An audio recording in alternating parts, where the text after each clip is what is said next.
And it's on. All right, so welcome to tonight's game.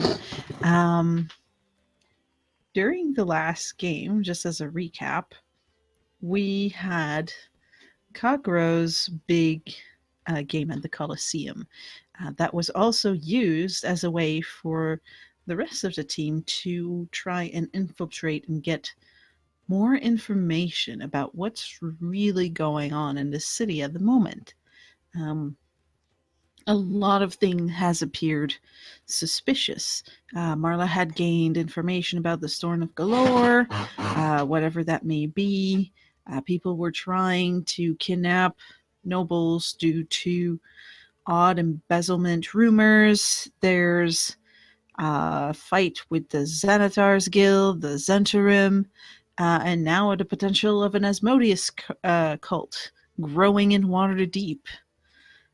So, you used a lot of this information and tried to dig deeper during the fight, knowing that some of the plotters would be present.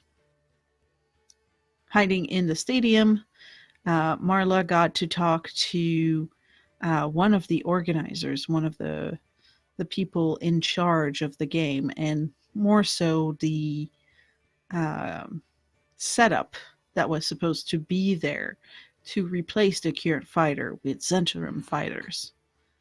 You got some information from him and just generally had a little bit of direction. In the court, Darius, TeaLeaf, and Drengarr spotted something across the Colosseum, which was a group of cultists that they found that were trying to ritual cast something. You don't really have any idea what it was, and interrupted them, which may have resulted in the imprisonment of Darius and Drengarr. Post that, Kag-Ro has his fight, which he did manage to win, making a big announcement to people that Asmodeus cultists had appeared in the city, and announcing his retirement, really, or I should say his career redirection into adventuring. During that time, Marla managed to basically sneak out of the pockets or costume of his adversary. A pretty important note that gave a lot of hints on the paper. You gathered back, went back home, went through some of those files, and ended up in a rather serious conversation where Marla was in the process of coming clean to her comrades. Darius, TeaLeaf, Kag-Ro, and Drengarr are all very aware now that she is part of what they still know as the cult of the Yellow Eyes. Cerise enters the scene, and we'll start there.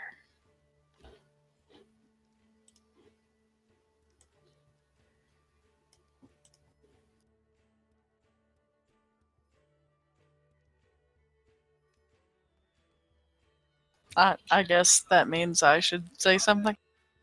I guess. Go on.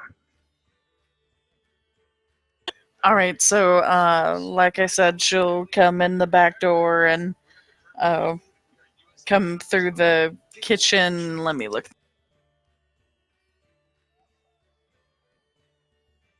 Yeah, okay.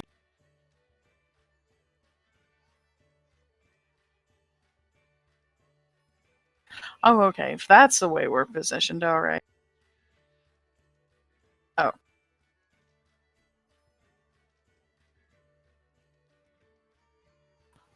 She'll kind of walk into, where she can see everyone and kind of just, before she says anything, just kind of look at everybody. Looking really worried. Well, from what you'll see is Kag-Ro still currently has a big heavy hand placed on Marla's shoulder, seemingly to be squeezing in a firm and friendly manner, while just finishing saying something. And Drengarr is now leaving behind Darius A bit further back since he left a little bit later. Marla looks really, really sad. More sad than you've ever seen her before. On the contrary, TeaLeaf is wearing the biggest smile you've ever seen him wear. All right, so she's going to look at all of you, and she goes from looking worried to looking worried and confused. Darius said Marla had horrible news. What's going on? Kag-Ro looks over to Marla. Do you wish to tell her? I can if you prefer. I think it would be easier if you told her this time. I don't know that I have it in me to say it again. Ah, very well then. It is nothing to worry about. It seems that our little Marla is actually a secret thief. But not any other kind of thief. She robs from the rich and gives to the poor like the heroes of old, using her skills to bring wealth to those less fortunate and take it from those evil nobles who have amassed it and withheld it from the rest of the world. It's not always legal, but she is doing the right thing.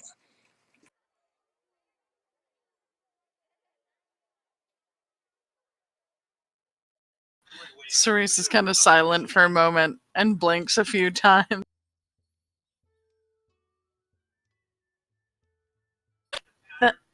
That's the terrible news that Marla steals and gives it to people who.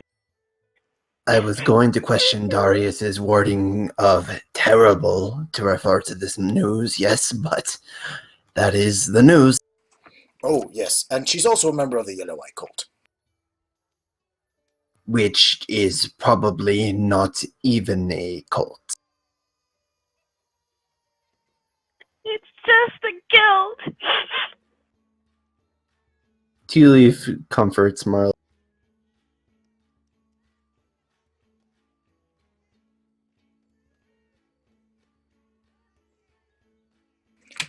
Kag-Ro stands up and pats her on the head like a child and gives her sort of like a half hug and says, It's okay.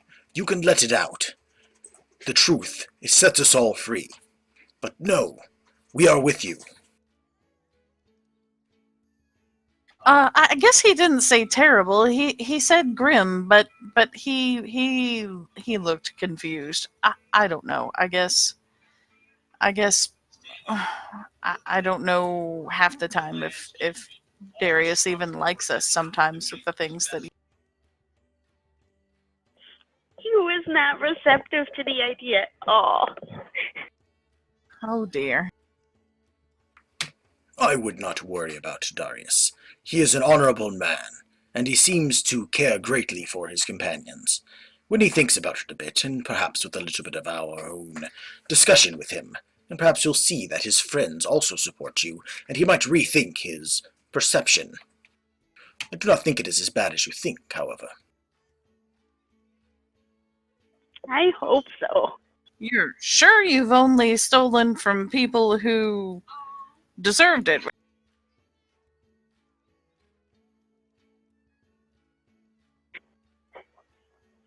Mm-hmm.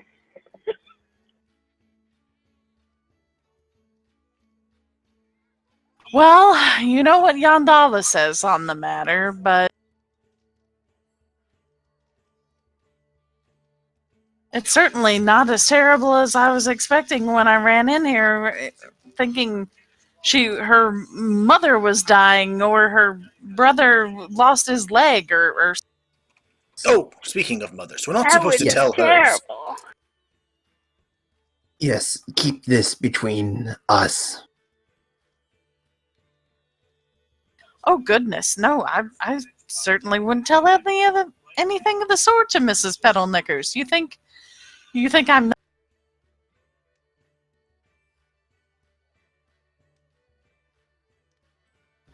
I think we missed the end of your sentence. Oh, she's basically saying, you think I'm daft? That would be ridiculous. I don't think anyone would tell her on purpose. You just might slip out. Oh, good afternoon, Mrs. Peddleknickers. Oh yes, you'd like 3 beef pies and a lamb? Oh yes, and by the way, your daughter's a thief. No, I'm not gonna be.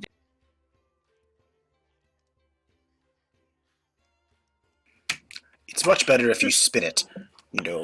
Provider of goods to the poor. Marla smiles at both of those things and feels marginally better. So thank Marla, just know that there will be people who doubt you, but we support you, and I've been through it all. Do you think people support hunters who kill for a living? I'm not helping at all, am I? I think you understand how I feel about things. He kind of chuckles. Well, glad I can help somewhat at least. Besides, we're all adventurers now. And that is definitely a story worth telling. I should give you the stories of the books that I read frequently. There's one about that Ravenhead person that I was talking about. You should definitely read it. Ravenhead? Yes, his fellow who wears tights, much enjoys stealing from the rich and giving to the poor. Yes, very, very tight pants. It was a costume of sort, and he had an odd feathered cap. I think he wore red.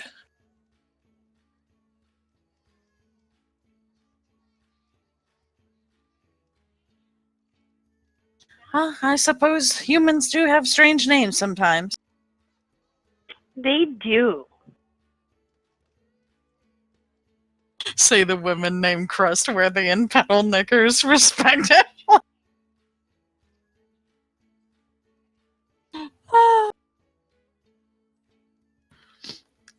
As the conversation kind of calms and there's some reassurance, at least in part of the group, the day ebbs a bit to an end. You're all able to retreat to your normal activity, whether they are on your own side or together, where you can have small talk or otherwise. The next day is rather loud, even in your area. You fall into green grass celebration, into Waterdeep. The very air that wakes you in the morning smells like flowers, and you'll see that even Lift has decided to add some decoration. He's picked a few that he can reach outside the manor and brought some in, decorated the place both outdoors and indoors. The place is starting to pick up a little bit. For the next few days, and we'll cover what each of you would like to highlight. And you would be able to participate in some of the celebrations, visit some of the temples, view some games, little parades in the streets of certain wards.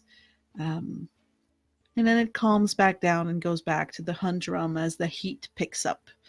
You are entering full-on summer.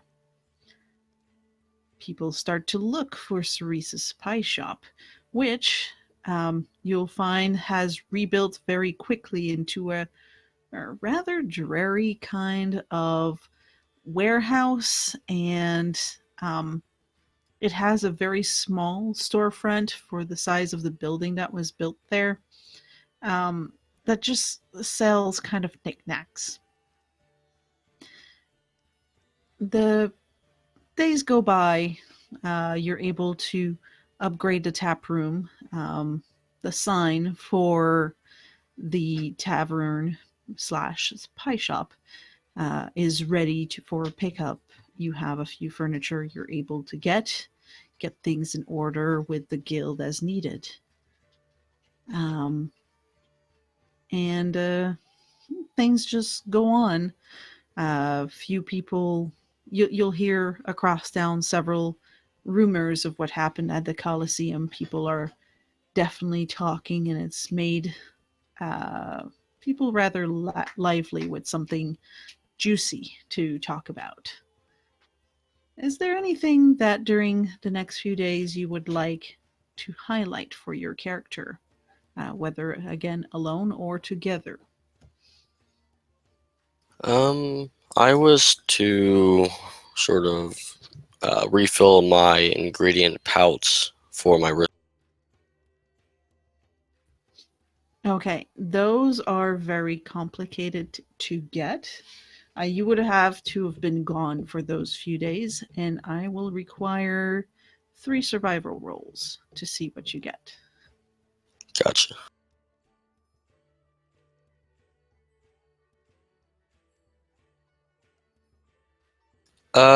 Could I possibly use enhanced ability during those 3 days to assist me? And if I'll allow it.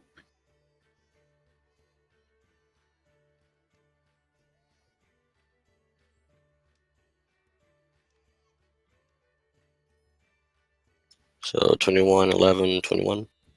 Okay. I'm going to ask you to roll 2d3.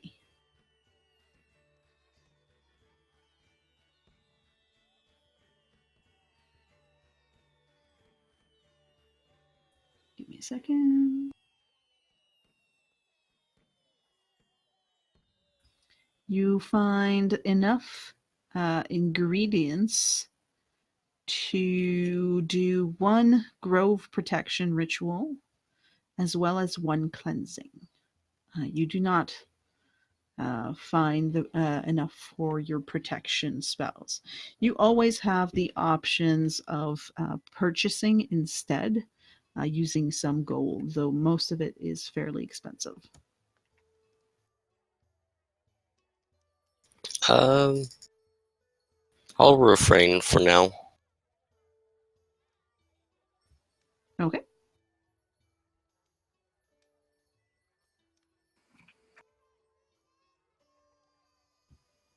Does anyone else want to highlight something they would have done during those days, or would they have been more busy with small conversation, restoration of the place? Actually, Cerise, you have lots of coin now. How much would you have reinvested? Yeah, that's what I was gonna say, was that I think she's gonna be mostly focusing on getting her, like, now that she doesn't have the other pie shop, she needs to get this one going in order to, be making business.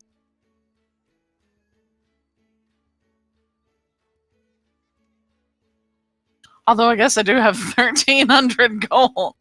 But I don't want people to think I think she's more worried because the other one just unceremoniously got torn apart, and like no one even got a chance to be warned of what was happening to it.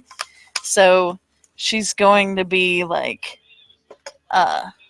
wanting to get it going just for the sake of not having people think that it's, lost and gone forever. I don't know if there's any way to like pay the town crier to let people know or something. You can absolutely do that. Come to Cerise's new establishment, so on and so forth. You can even tailor the message if you wish. That would be about 5 gold per ward you want it announced in.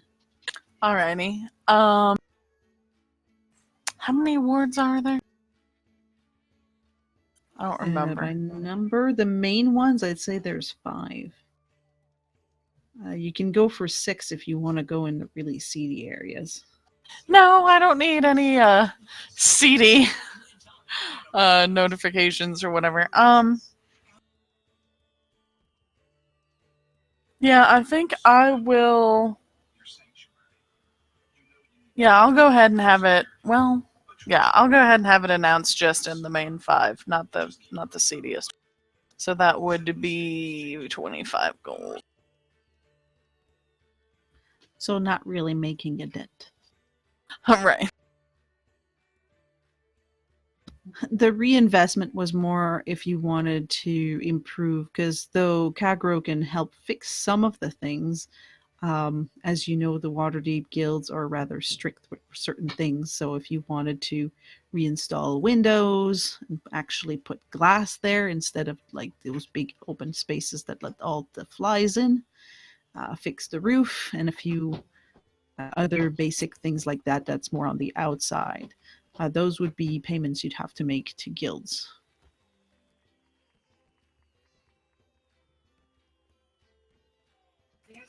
I guess windows would be nice. That sounds expensive, though. The windows by themselves would be 500 gold. It's the biggest expense in the repair.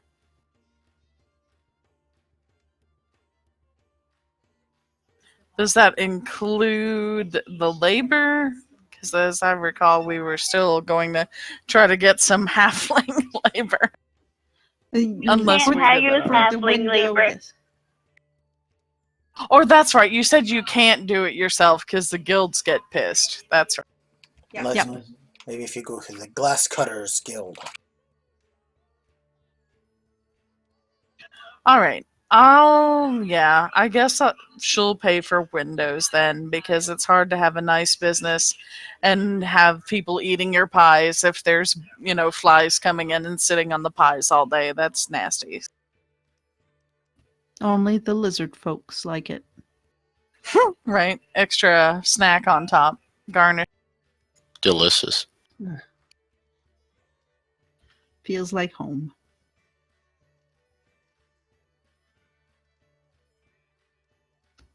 All right. I'll go with tea. Was there Sweet. anything special on your end? All right. Oh, well, the map. seeing as Cerise's shop is getting close to open, if not already open, I'm gonna have my hands full. So, first things first is when I get some free time, I'm going to buy 20 arrows and 50 feet of rope, just to stock up on supplies. Okay, that's not a problem. And T, ever the social butterfly, is going to completely ignore all the festivals and spend these few days hunting to try and keep food on the table in Cerise's. Okay, I'm gonna do it similarly. Do me 2 survival checks.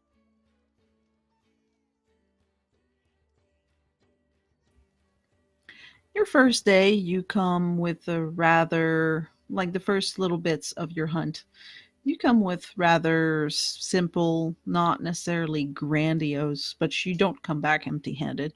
Mostly small game, so some quails, some wild turkeys, some rabbit for some stew. So you catch a few small things. But on the second day, that's where you'll hit the jackpot and get, in addition to a few more small games, you'll bring back a very large buck. And with your home that you still have, you have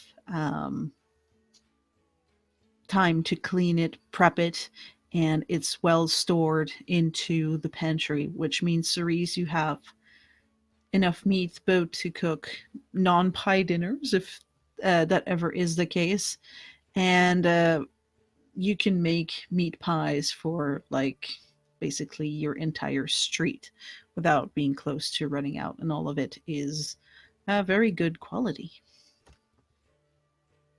Yay. Hey!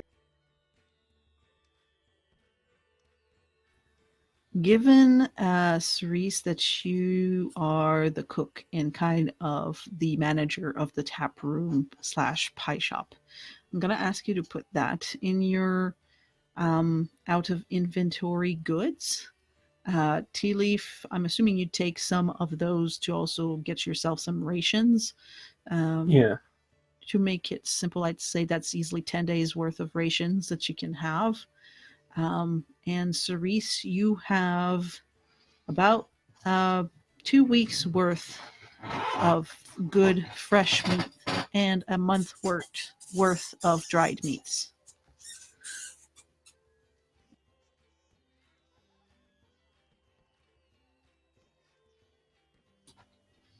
It can't be more because I don't think that D&D world has much in terms of freezers. No, just a lot of salt.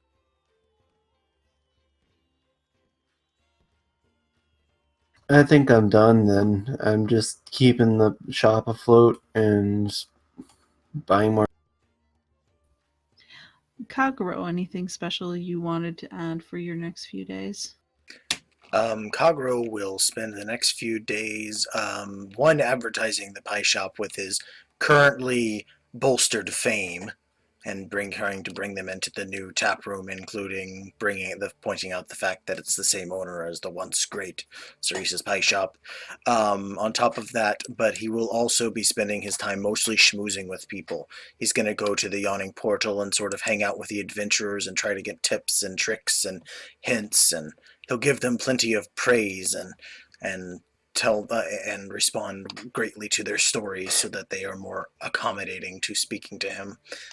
He'll also check on Garth to see if Garth decided to disappear or ended up dead, and try to talk to some of his wrestler friends to see if the Zentarum are still, what they're up to with trying to rig the games, and he'll be trying to convince them as well to sort of stand up against this kind of treatment. I'm gonna have you roll on this. It's gonna be because you don't need to persuade them. Your colleagues have you in high respect. Just do a luck roll to see if you gather anything of interest. Okay. First, when you check on Garth, you'll find that he is alive. Well is to interpretation. He's sinking into some deep level of paranoia, but as far as you can tell, he hasn't been visited or anything. He's just very, very fearful. He's locked himself, and it's like the classic. When you knocked on his door, you heard about 20 devices unlocked. There is a lock on basically every inch of his side of the door.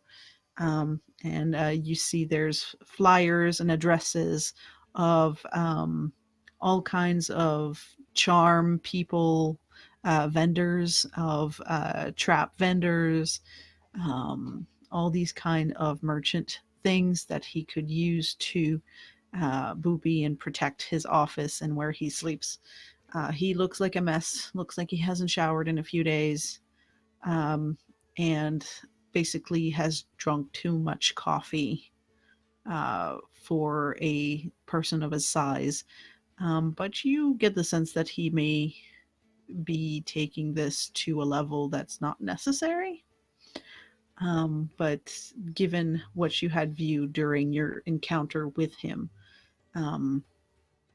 they did rattle him, so they did a job on him with the intimidation.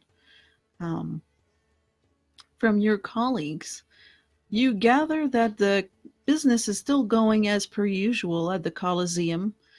Some of your colleagues are still doing the fights, but the Zenterims are there almost daily when it comes to practice and making arrangements. And this because you did retire, even if you won. They're still kind of taking over the Colosseum in their own way, and they seem sour and grave because there was a lot of bet as you were the favorite, so they would have banked really hard on winning that fight. So that was a big loss on their end. But they're still working on arranging that. But there's some of your colleagues who are even debating just reporting them to the City Watch. Well, Kag-Ro will encourage that if that's what they're doing, and such. As for the adventurers, can he gather any information on the Zentarum or the Asmodeus cults? And also, has he received any news from the fans that he tried to the fans that the little boy was supposed to talk to see if they could message him about any new information about Asmodeus cultists? As of yet, the adventurers would have absolutely nothing. Most of them will actually react as if this is complete news to them. A lot of adventurers don't tend to attend games, even if they're big. Several of them were either out, well, adventuring or fulfilling a contract, so on and so forth. Meanwhile, the townsfolk, you hear some of the people who tell you they are of that support, but nothing has turned up yet. And I'll have you roll one more thing. It's the persuasion to try and encourage your colleague to go to the City Watch. Come on, don't suck.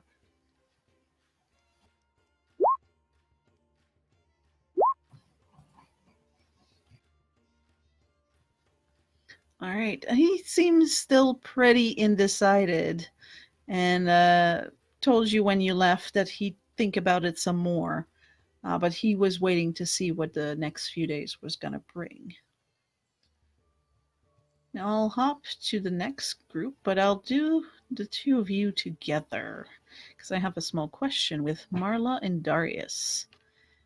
Given the conversation that parted with a bit of a cold between the two, would a few days do anything to mend this, or is it something that will definitely take longer?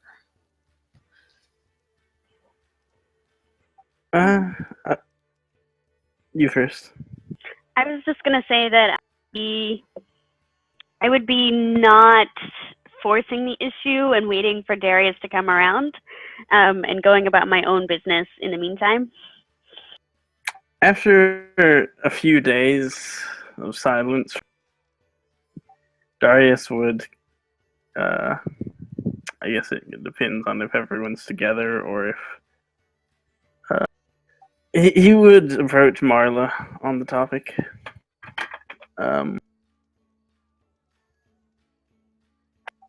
Mostly to say,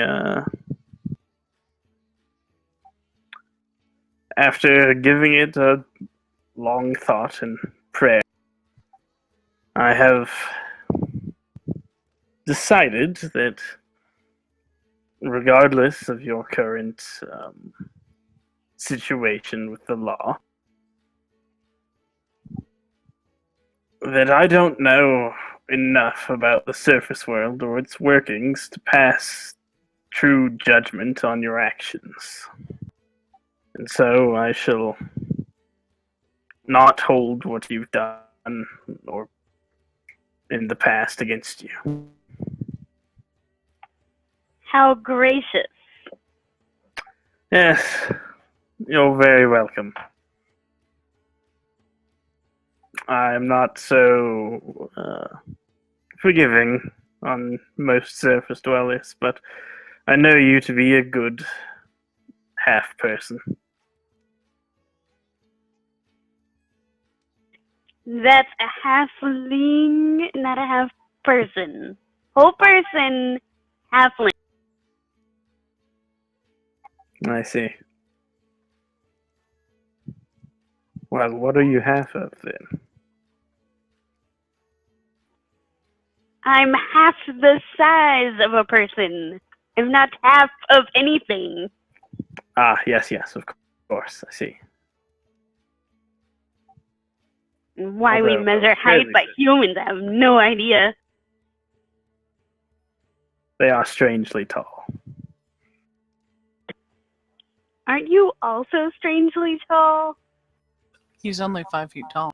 Oh, okay, so you're not that tall. Okay. Yeah. A perfectly reasonable 5-foot size. That is perfectly reasonable. Okay, midget. And 2 feet taller than me, Thank so...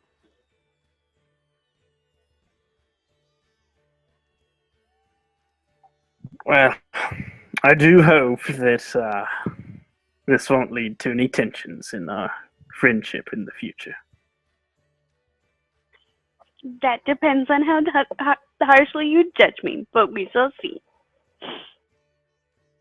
I don't suppose you plan on breaking the law too many times in my presence.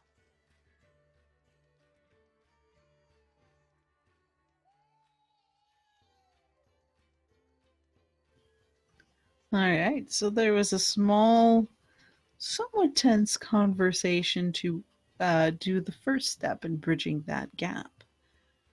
But that happened after basically the end of those few days.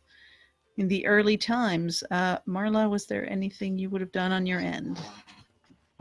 Yes, I'd like to go to Skullport and report what I've learned in the past couple days to what's her face.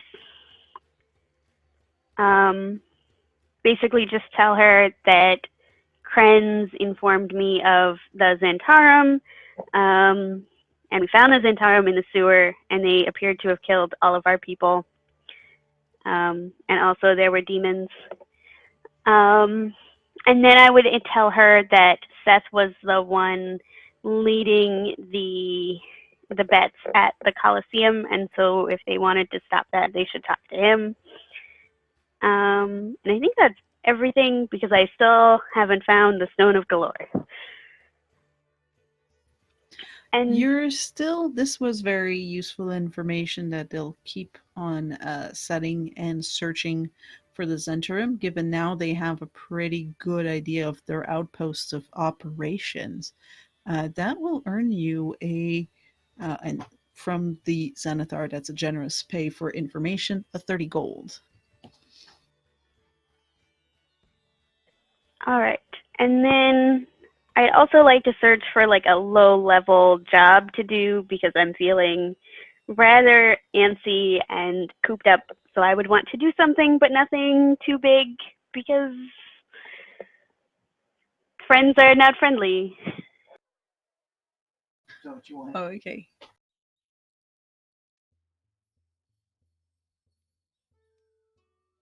Let me see for just a second.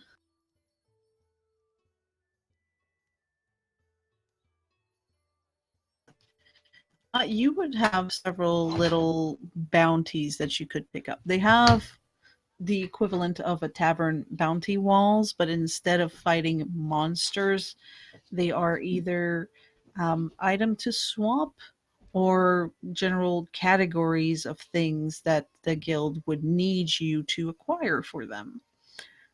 Generous donation or actual thievery is not considered in those cases.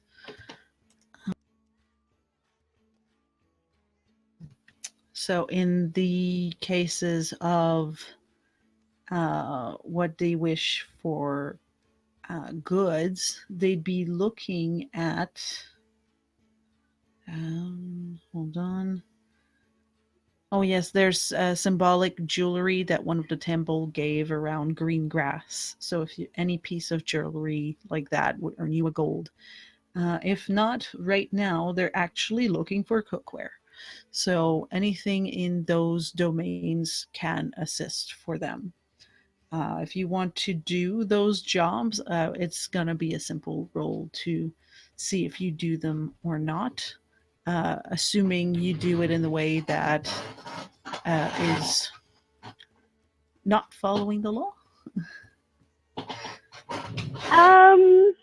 Sure.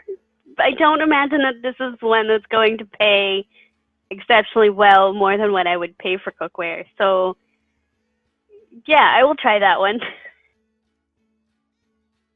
No, they're not high paid jobs for the moment. They don't have any specifically high place bounties at the moment.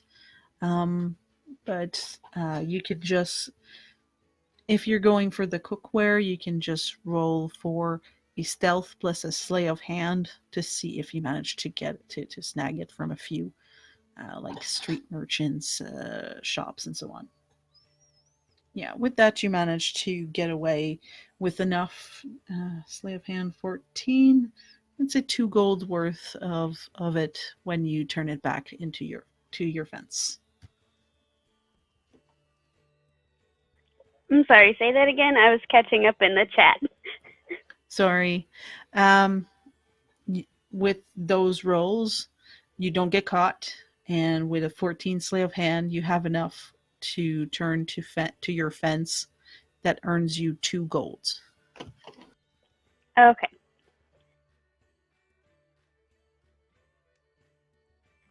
And then I would, spend time around the tap room helping Cerise out and avoiding Darius until Darius wants to talk.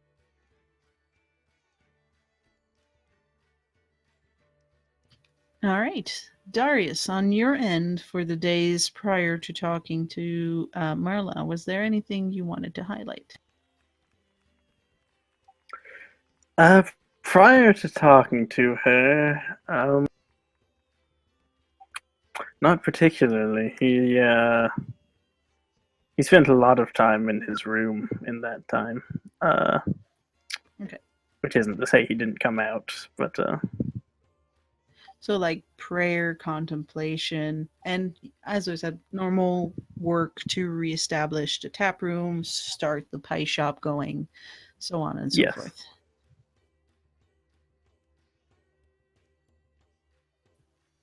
All right. Then, as you finish your conversation with Marla, there's a knock at the door of the tap room. This is later in the day. Sun is setting, and being summer, that means it's fairly late. You finished the dinner service.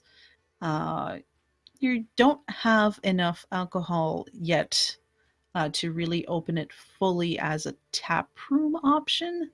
You're able to serve some alcohol, which your pies and such, but most of it still need to ferment a bit longer for you to be able to open it. And nothing was invested in buying kegs of ale or wine. So it wouldn't be open very late. And there's a woman, a cloaked woman, standing on the other side of the door that you can see. Given you have a door that has kind of like that window from the waist up, and she's just standing there waiting for someone to open.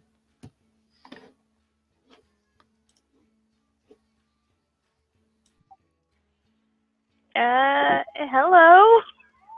Were we expecting a delivery? Or do you know her? I don't know every fishy character in the city. Sorry. So Marla, when you say hello, is that because you rushed to the door and opened it? Is it just glass in the thing, or can she not hear me through the window? Like if I called out loudly, hello. Well, if you called out, she could hear you. Do you keep the door normally locked? Cerise, what do you think? Yeah, that'd fall on Cerise probably. Unless we're It's open. what time of day/evening again? The point where you would have closed, but it's just starting to fall into nighttime. So in our time, you'd say it'd be around 9-10. Yeah, I think it would have been locked then. Totally in the south. Cerise is in the habit of locking her shop when she's at the point where she's not, seeing more people for the day, or she's out of pie, or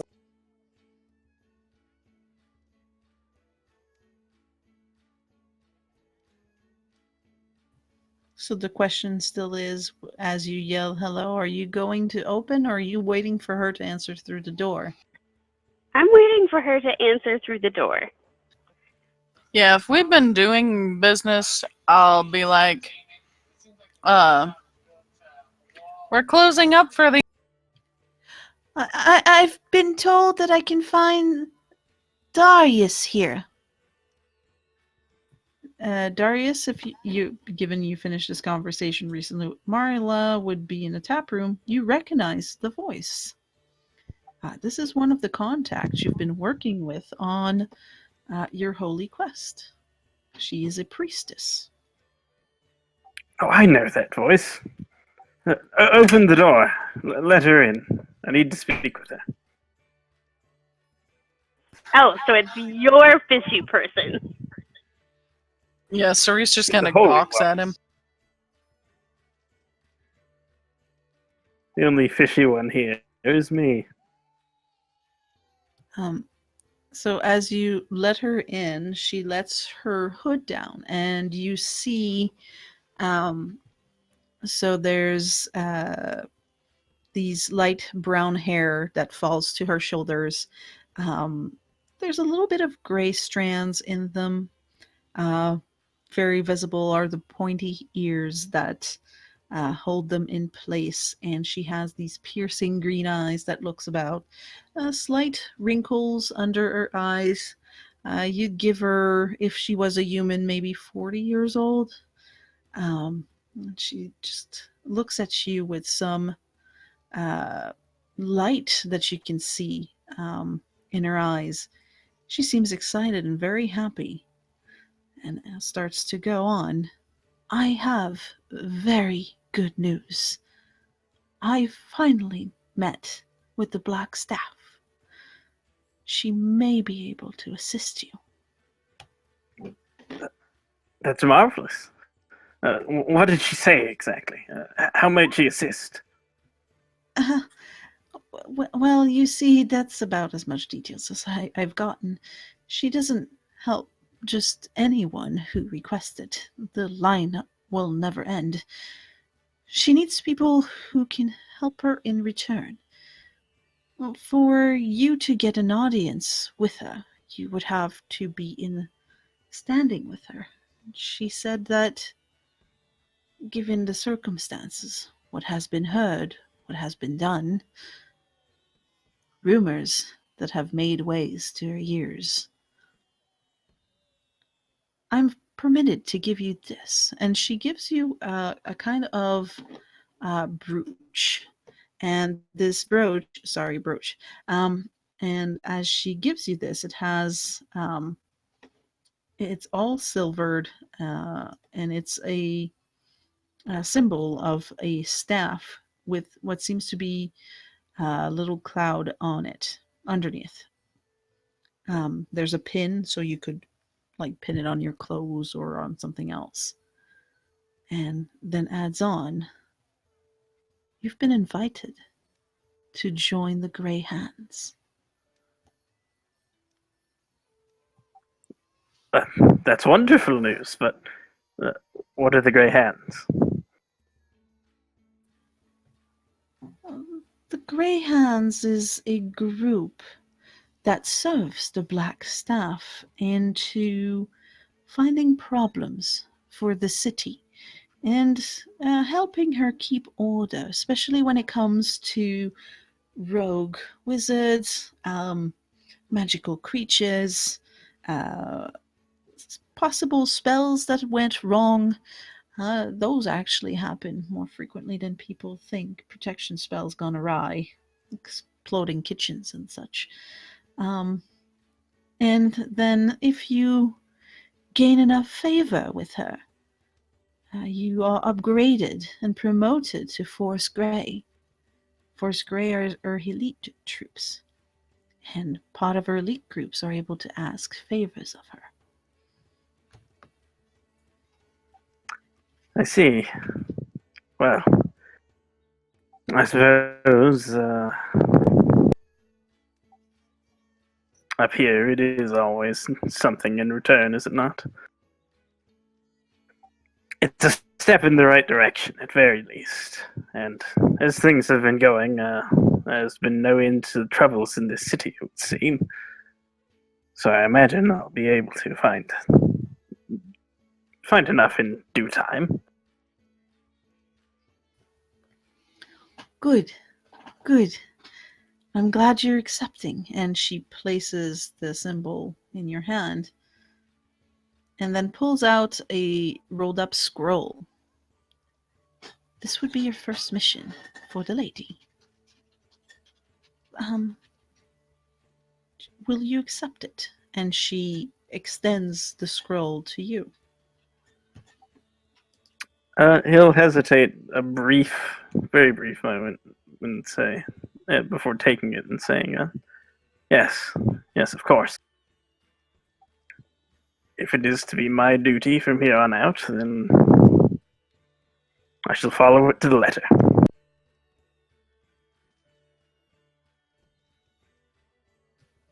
As you unroll the scroll, you see the following words are written out. Seek out Halam, a monk who lives in a cave on the side of Mount Waterdeep. Ask him what he's heard about threats to the city, but try not to annoy him or overstay your welcome.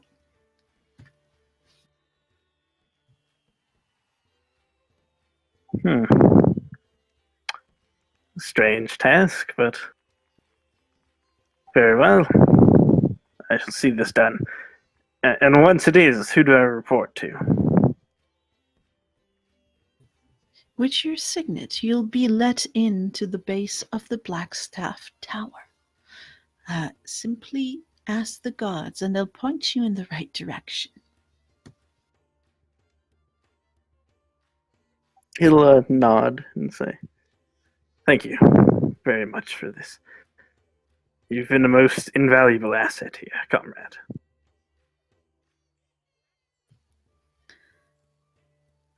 Anything for the Lord of the Seas. I do hope your holy quest comes to fruition. I have done my part of now. You may still come and see me should you require blessings from the troubled waters around the city. From that, I wish you good luck, and I advise you organize a little troop to assist you. This voyage should not be done alone. And on that, she puts her hood up and starts to head for the door.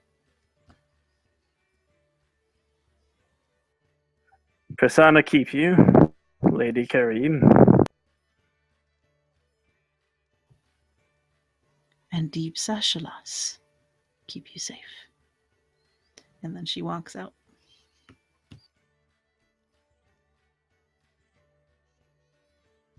He'll wait till she's gone. And when the door has closed behind her, he'll rush over to the others here. "Did you hear that? I might be able to get an audience. I'm finally getting somewhere after all this time on the surface. I'm finally getting somewhere." A creepy cult, it sounds like. Yes, well, apparently that's not too uncommon in our group, is it not? I told you it's not a cult. Well, these grey hands seem to operate under the jurisdiction of the Black Staff. Therefore, a lawful organization.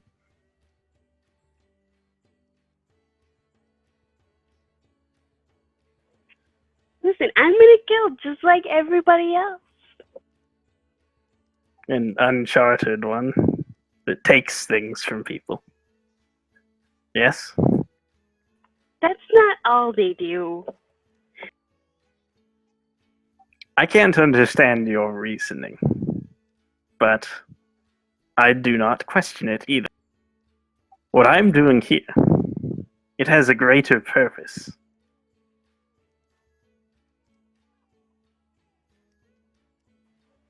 Mm-hmm. The very fate of my people could hang in the balance with this. Oh. I wonder what that's like.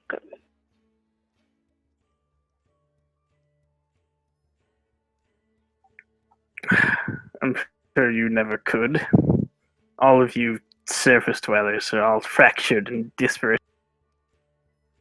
There's no chance of you being wiped out at a whim. Kill one and there's 1,000 more somewhere else.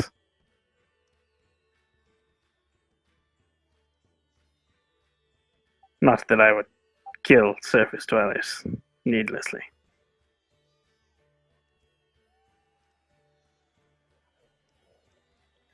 Marla just kind of stares at him and waits. Yes, well. Good night. He's gonna kind of hastily retreat towards the back.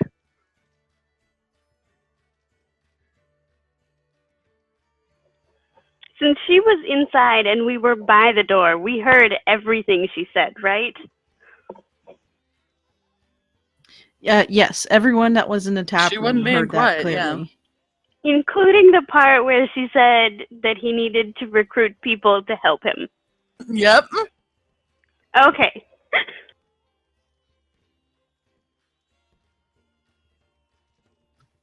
So the day's able to end fairly well. You're able to all rest pretty good throughout the night. And then morning comes. You go through your regular routine. And Darius, you now have this new task on your hand. How would you like to go about starting it? First I'm going to try and gather up the whole group. That's the first thing. Knock on everyone's door, ask them to meet in the tap room if they aren't already there when I find them. Particularly Drengarr's door, when if he answers, I suppose. Actually, there was some stuff I wanted to say to him in particular. All right. So would he find Drengarr in his room? Yeah.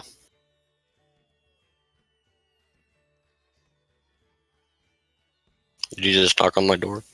Yeah, pretty much. Okay. Drengarr will get up from his chair situated by the windows and come to the door, opening it. Ah, Darius.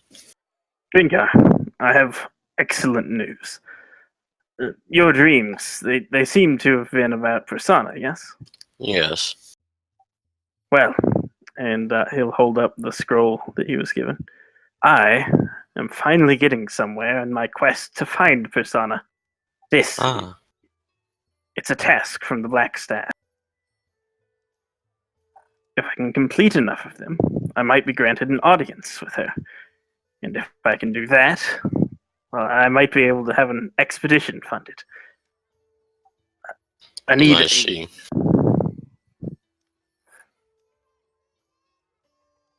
I need the help of you and the others on this, though.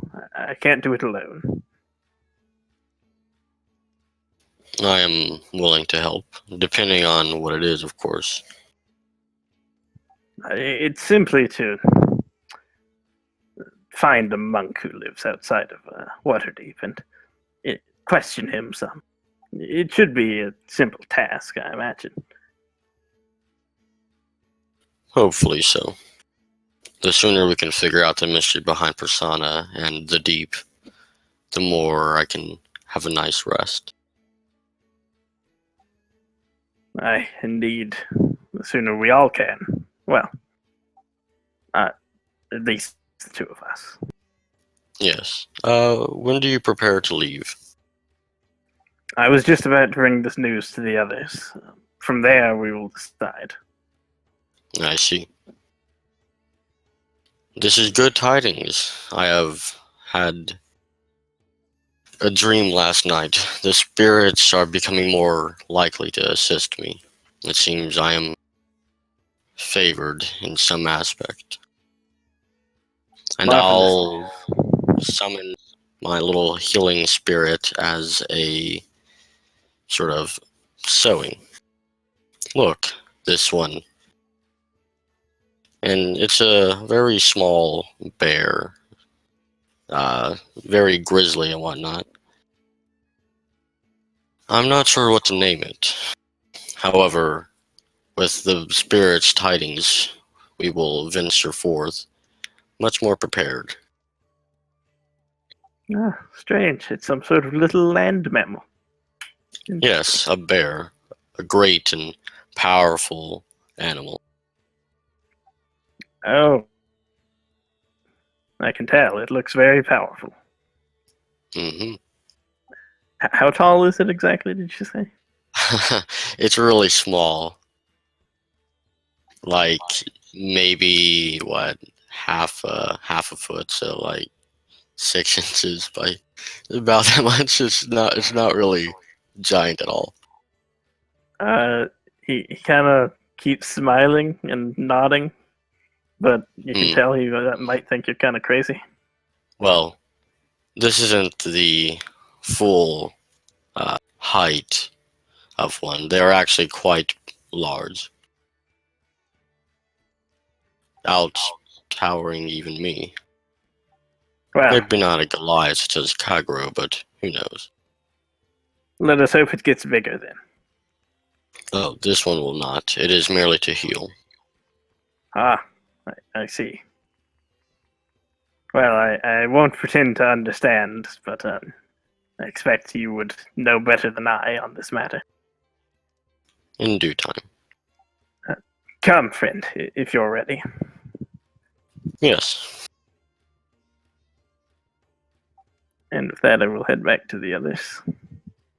Yep. I'm going to take one last look outside of my window and head out, close my door, follow. As you head out, you spot the beginning of a beautiful, warm day. Not a cloud in sight. People are already busying their way to work from their home, getting their own place settled. Small shops are turning their signs to opened. And conversation is starting to head in the streets. You're able to join into the tap room. Cerise, I don't know if you're opening yet your pie shop for morning.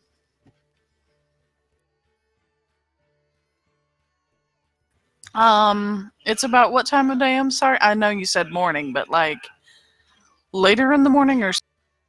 Yeah, it would be later in the morning where people have already started to busy themselves. Nowhere close to lunch, but maybe around 9 a.m. Yeah, she usually, did her breakfast pie thing, so I guess she would be open. Then as you reach inside the main place of the pie shop, you'll see a few customer theirs that are arriving. Several of them are both eating and kind of sightseeing the new place. So far, Liv is making himself scarce in front of the new customer. But Cerise, you see he's very active whenever you reach the pantry, so on and so forth. He helps you clean the dishes. Whenever you drop something, he'll pick it up for you, hand you rags when you need to wipe something. So he's being extremely present and helpful at this time. I should have had a ghost friend sooner. Thank you, Liv.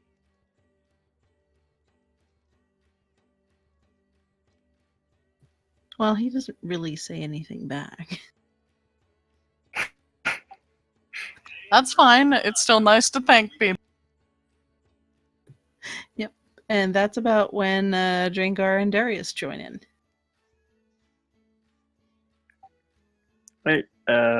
When I enter the room, I will do so holding up the scroll and announce, "Marvelous news, companions.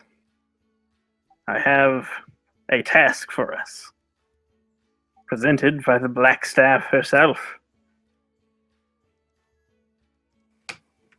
A task presented by the Black Staff? Oh, that sounds like You say that in front of customers, though? Sorry, I didn't mean to interrupt. I'm sorry. But he says, he continues, that sounds like a right and proper adventure.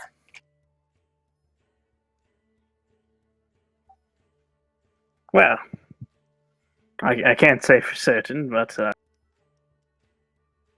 it very well may turn out to be, yes. And he'll bring it over to the bar where everyone's seated and unfold it. Also, if there are customers in here, yeah, he probably still would have announced it like that. But he'll be quieter if he can get everyone to huddle together, as it were.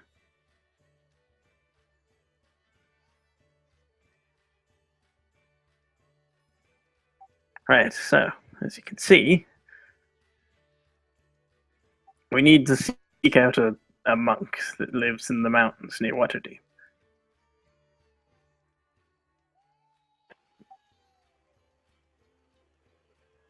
Mm-hmm. Why, pray tell, do we have to seek out a monk? Well, as far as I'm aware, he may well know of threats that are facing the city, and we need his wisdom in such matters. Ah, so he gives contracts. Well, no, I don't believe it's like that, but I imagine he's a vigilant sort. He is a monk after all. What have they else to do? I don't know. Meditate, perhaps? Well, perhaps he sees many threats go by as he meditates. Either way, it's the task that I was presented, and I was told that the journey may be dangerous. Too dangerous for us, Then why on earth would we go on it? because we're adventurers. Exactly. For me, I was to figure out the source of these dreams. I cannot say the same for the rest of you. Yes, I may personally need us to do this, actually. I need to meet with the Black Staff, and the only way to do that is to perform these tasks I am given.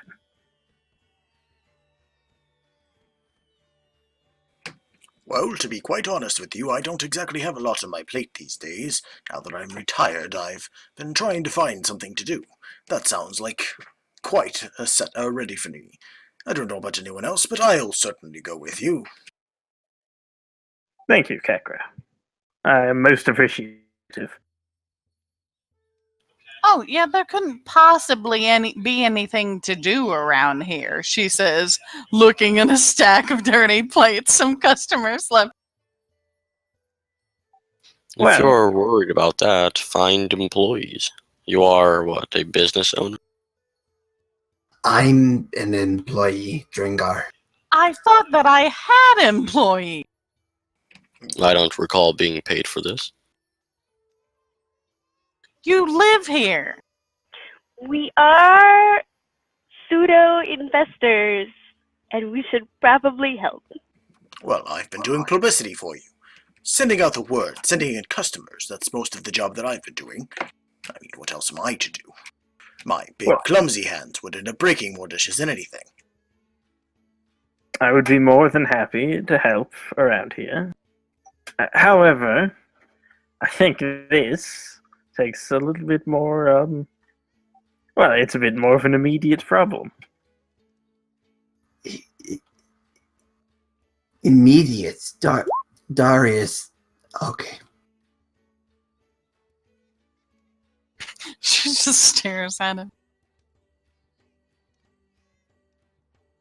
I must agree with Darius.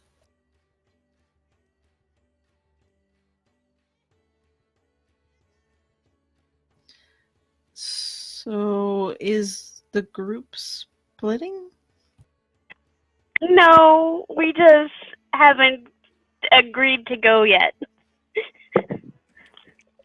Kag-Ro Seems like we're might be splitting. Don't worry, Darius. An immediate problem. You're a real piece of work. You know that? You've been huffing around here for close to a week with your fishy snoot in the air, and now you decide that when you need us, you... We've been doing all sorts of things together. I imagined that whenever one of us required aid, the others would jump to it.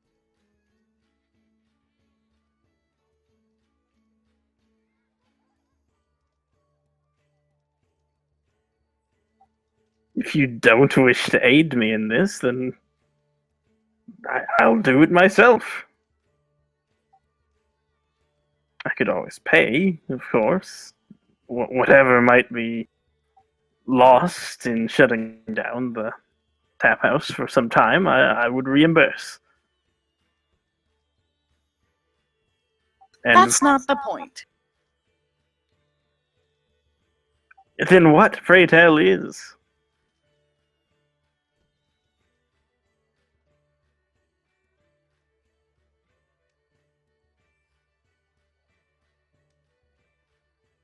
The point is you're belittling what's important to other people.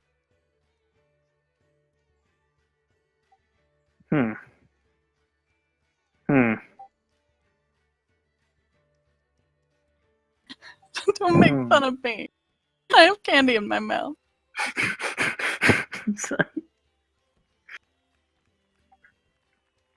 I'm afraid I don't understand.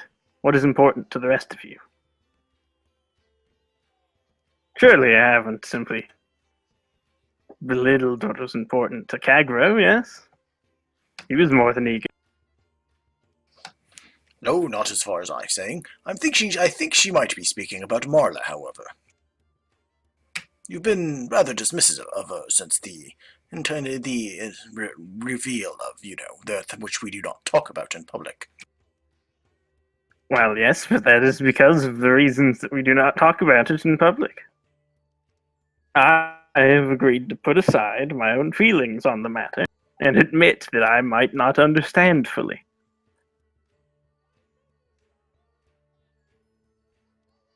And then you come in here today wanting us to march off to some mountain and talking about how the tap room isn't important after we all got in this thing what I thought was supposed to be.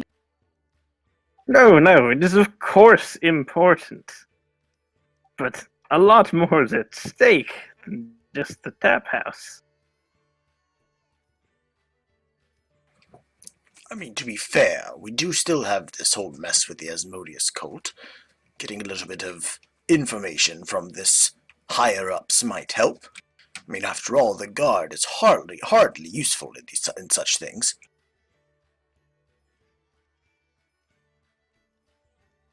Indeed.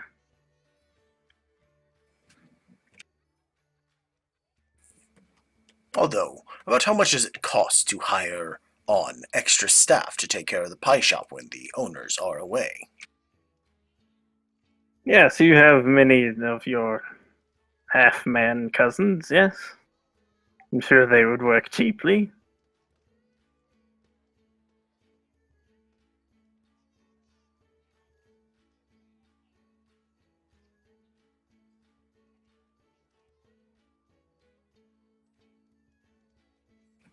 Kag-Ro looks to the scooting customers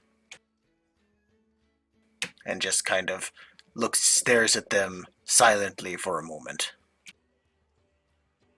Marla goes to find them more food.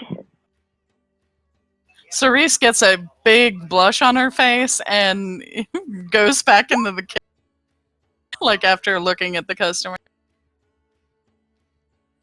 TeaLeaf is going I to don't accompany. understand.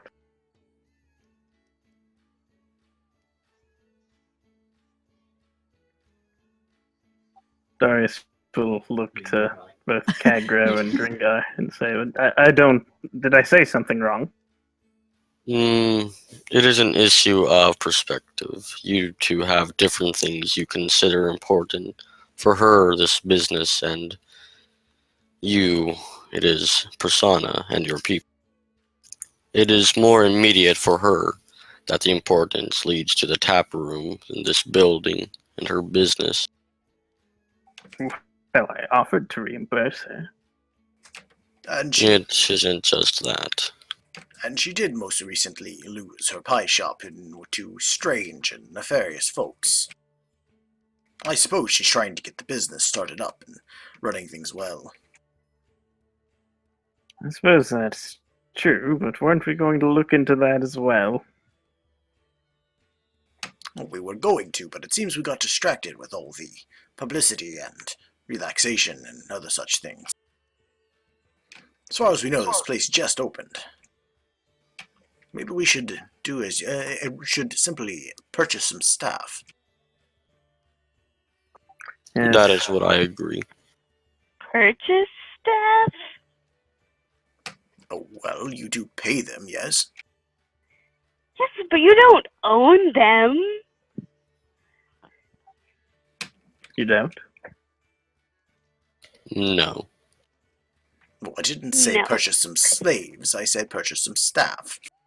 I mean, they give us a service and we give them money. That is the arrangement of being paid, yes? We are purchasing their services. That sounds like an excellent idea. You civilized folk are weird. In my tribe, you merely worked to eat, and in the tribe, you did not work for just simple gain. You worked for the better of your tribe. For a tribe united is a tribe strong. A tribe that stands together is a tribe that cannot be beaten. Well, I used to work to we live entertain in a people. city. And yet your people constantly are against and for each other. It is a I wasn't strange... suggesting it was better. However, we do require money to pay for goods and services to not die. What good is money to not die if you can find someone to help you with it? Work together, not for.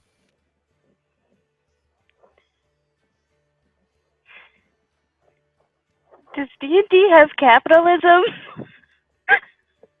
Apparently so. Waterdeep Yes. would be a pretty good example of it. Yes, Yeah. that's it.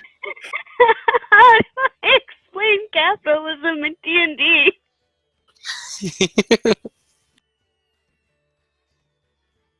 There's lots of merchants that are into that, and basically the whole concept of nobility is kind of verging on that capitalism point. Yeah.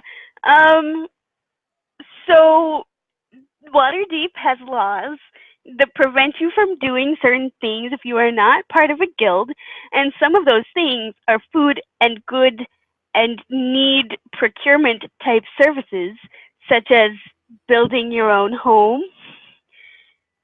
And so you cannot do those things without paying the guild members to do them for you. And so you need money so you can do the thing. That makes no sense. It didn't say it did. Why not go simply to the chief and request? After all, the chief takes care of the people as the people take care of the chief. Everyone takes care of each other. Oh, you sweet summer After child. all, in the tribe, Right. you quite literally fight and die together. In a raid, there is no time to be worrying about your greed, only the slaughter ahead. That presumes. Oh my God, Marla is lit or woke or something. That presumes that the people on top actually care about the people on bottom. They And by the very do. virtue of them being on the bottom, the people on the top do not care. That is the issue with your, 1,000 people tribe? I think Waterdeep might be bigger than thousands. By the spirits. I don't really read the census, but we could discuss this much later. It seems to be a very complicated procedure. I do not know. Just as if we were in a tribe, perhaps you could simply accept that this is the way it is, no matter how much it does not make sense. Otherwise, as I was going to say, well, I didn't quit being a professional entertainer just so I could clean dishes and wash the tables and serve drinks. So, I suggest, once again, that we hire staff and we go find this monk. Yes, I believe we should find this monk. Indeed. The fate of 2 worlds might depend on it. Technically, it would be 3, because this pie shop seems to be Cerise's world. Well, yes, but it doesn't seem to matter as much about, well, what we're doing here likely won't destroy the pie shop if we don't. Although I suppose if Waterdeep fell, the pie shop would not hold out very long.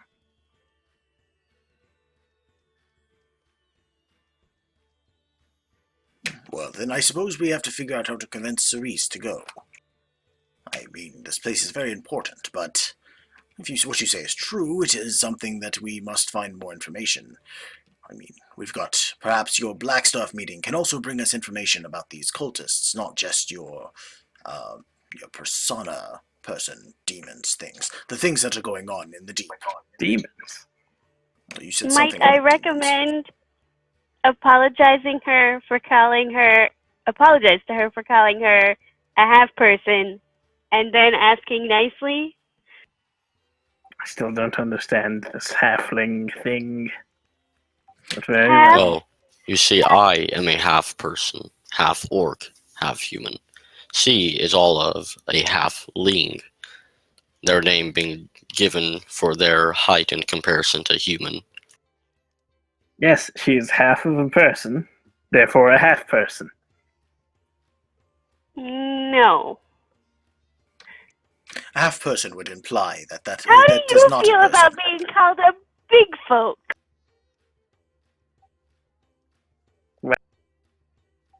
He says, looking don't to mind. Drengarr and Kag. I would say it's not very accurate given the present company. Well, what is your race? You said your race is what, a Triton? Well, her race is a halfling. Think of it that way. It's no different than a human, or a Goliath, or an orc, or, well, in the case of Drengarr, who is half an orc, but only because one parent, I assume, was not an orc. Indeed. I see. Yes, I shall apologize to her. See if I can convince her to see my way of thinking. Just apologize. Yes, perhaps skip out on the whole trying to convince her to be that you are correct and your way of thinking is right. Start with apologies. And ask nicely. Very well. But if I could just show her why it is important. I'll put my hand on Darius. This is not the time for pride. All right. All right. And Darius will sort of square his shoulders and walk towards the kitchen. Yep. Drengarr will take his hand off and say, "Good luck." Cerise, I've come to say sorry about the things that I said. I'm sorry for calling you a half person when you're very obviously a halfling, which is very different, I've been told. I'm also sorry if my way of speaking and my urgent desire to save my race made it sound like I do not care about the pie shop, which I very much so do.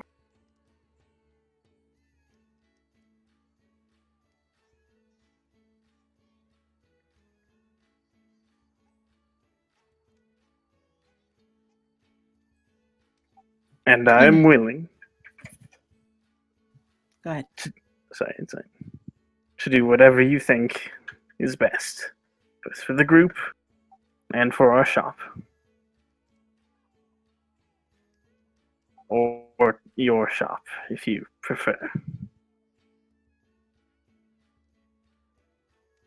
I know you've put very much into it.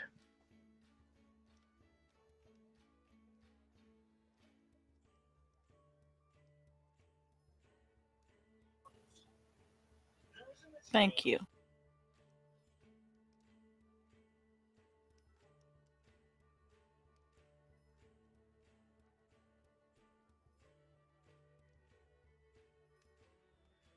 Pretty much.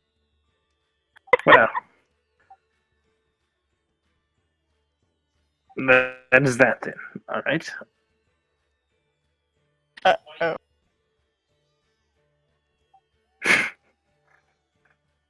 Then he walks off before she can say anything. Great. If you looked like you were going to say something, I'm sorry.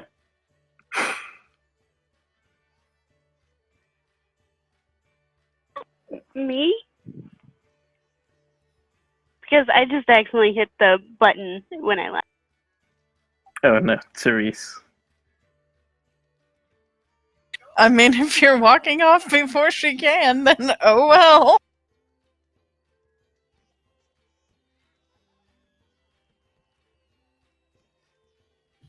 All right, so now you've had a bit of an odd discussion. The place has oddly emptied a little bit, and both due to some of the, we'll call them disturbances, not to mention Kag-Ro's death stares, apparently. So it's quieted down for the time being. What would be the next move at this point?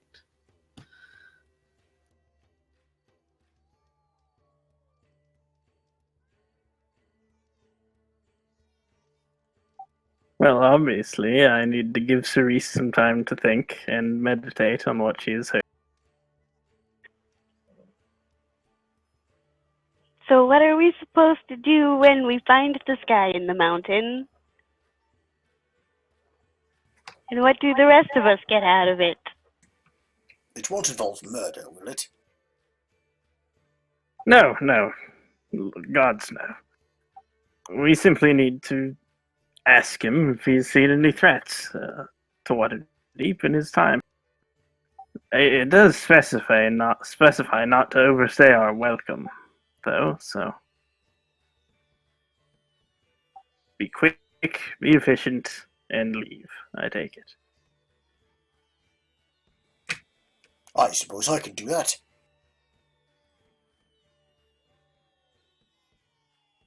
Yes, I would have done it myself if I hadn't been told to not go alone. I suppose the way there must be treacherous. And where did you say this place is?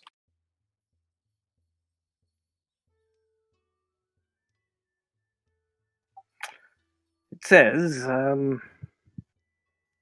seek out Halam, a monk who lives in a cave on the side of Mount Waterdeep.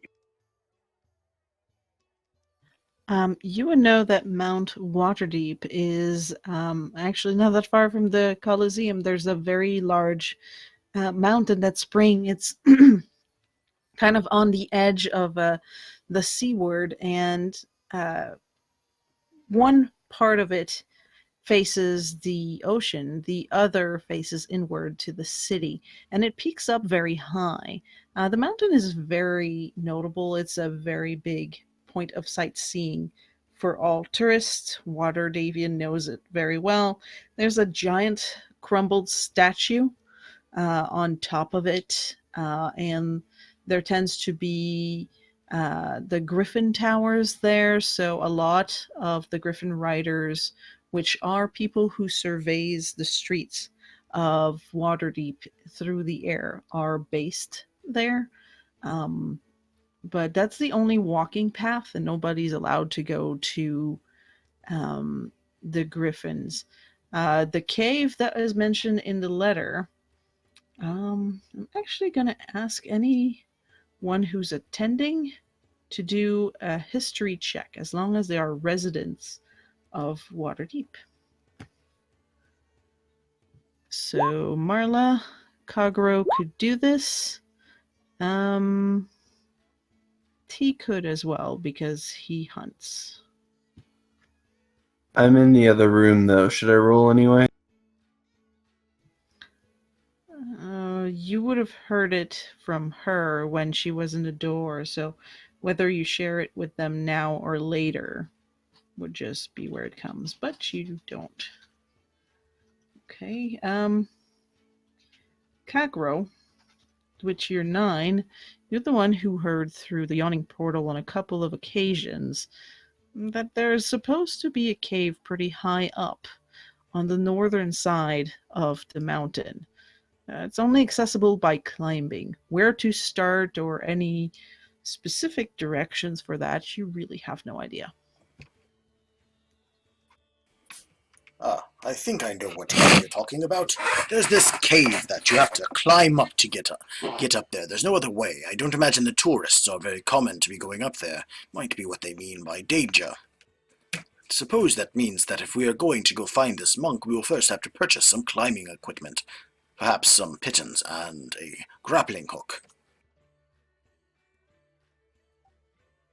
I see. It would be so much easier if we were all underwater. Or if we all had wings. I am lucky to be able to shapeshift into animals. I could just climb up there. Ah, Could you turn into a bird? No, I'm not yet gifted that by the spirit animals. Ah, Well, even animals fall off a mountain sometimes, you know. One saw a goat Yes. fall from there. Yes, but what I'm saying is I could turn into one that can climb on walls. A spider, after all. And that would be a very long climb indeed as a tiny little spider. There's Yes. no other way up? Like, Well, I was meaning more of not a even a slope? giant spider, but you know. Nope, as far as I remember, it's quite the climb straight up into the cave. Don't worry, I've trained my body for such athletic feats. If you need, perhaps you can ride my back. I can carry one person easily. Especially one halfling. You weigh what, 20, 30 pounds? I wouldn't even notice your presence.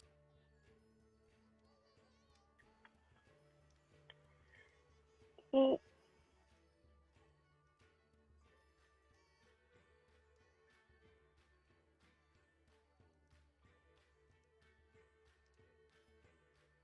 So then, is it safe to say that the group then heads to the trade ward or the merchant area to get themselves some climbing gear?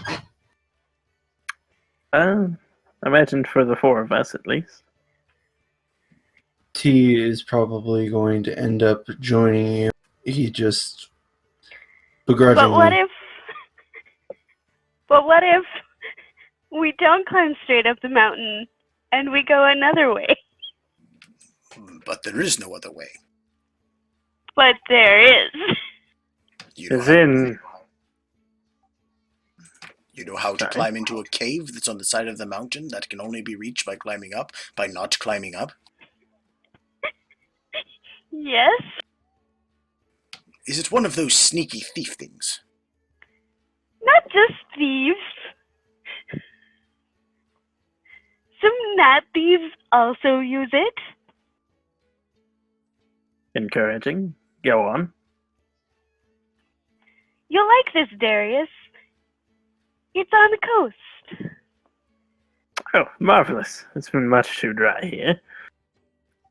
Where is it exactly?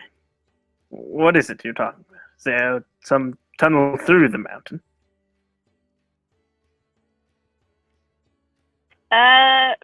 Vicky? There isn't a map that you'll like. This little mini adventure does not have a map. But for Waterdeep, if you were to open a map of Waterdeep, you'd be able to point to that area. You can go from the seaward, and there's a gate that usually leads to basically the coast side. You'd get like little beaches and a few areas there, and you know exactly the path to follow. It wouldn't be something that you can easily point out for a map because they don't have it marked or anything. Not to mention it's a big mountain and it's a two-dimensional map. But you'd be able to guide them there. Excellent.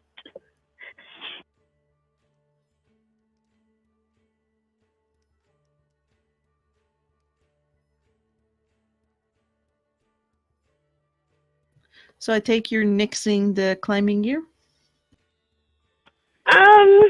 You said we wouldn't need too much climbing gear, right? But maybe some light climbing gear would be good. So I think I left most of my climbing gear in my trunk, so I would grab that before we headed out. What if you're a cat and you don't need it? Or can turn into a spider and don't need it.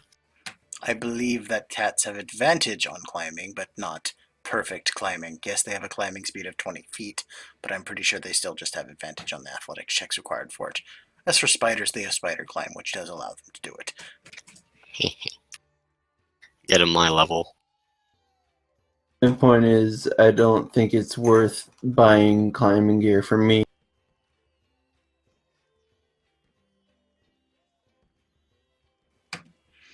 Well, I think that Kag-Ro is still going to get the climbing gear if Marla informs him there still will be some climbing.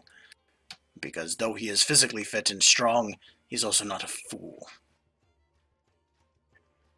It is indeed a mountain, and while it is easier to go up this way, we should be prepared in case things have changed.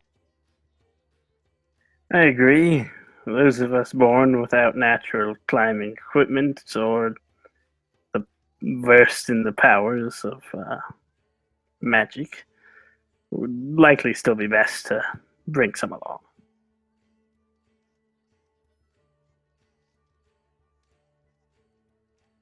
So I guess Kag-Ro will purchase the required items. I have to check what the prices for all the stuff I need is, but I don't have it right here in front of me, so. Only thing I remember is grappling hooks are really heavy. Although I count as one size larger for purposes of carrying stuff, so. Give me just a moment. I'm gonna go pull out some prices because you have pitons you can use, rope, climbers kits. That basically is 50 feet of rope is 1 gold. What's the price of silk rope? Stronger rope, I mean. I think they're the same price. No, Hang silk on. rope is more expensive. I know that. It's more expensive, but its durability is significantly higher.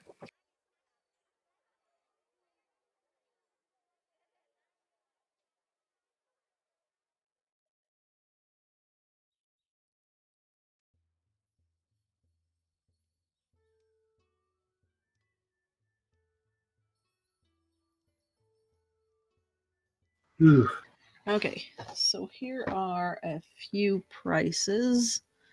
The climber's kit is 25 gold and 12 pounds, so it's fairly heavy to bring. For your rope, the hempen is 1 gold, the silk is 10 gold for 50 feet. The grappling hook is 2 gold, 4 pounds, and the pitons, I'm sorry if I say it weird, is how 5 that works. coppers per.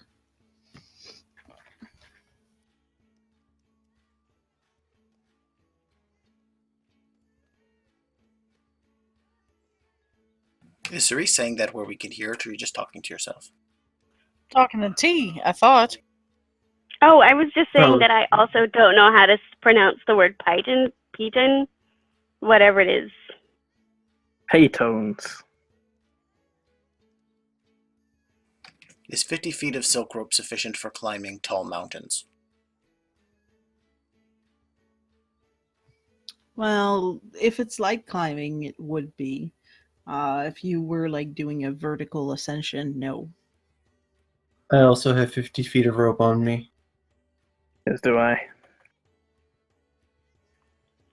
Same, but it also weighs a lot, so I might have that.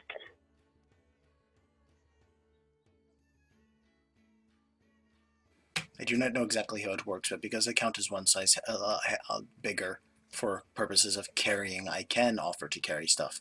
I believe that means that I can carry more things than I appear. Than you guys can. If you would like to carry my rope, I will not protest.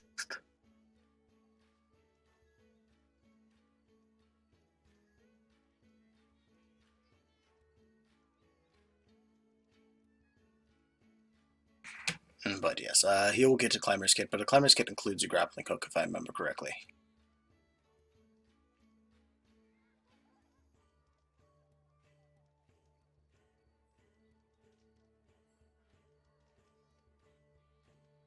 Everything else I have weighs nothing.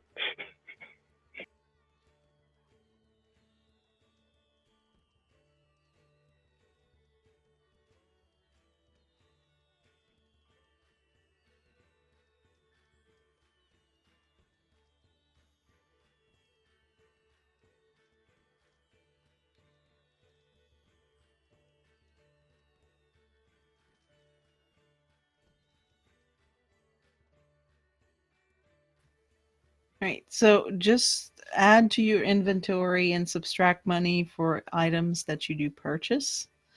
And then, so do we have 4 or 5 that go? T, were you staying with Cerise?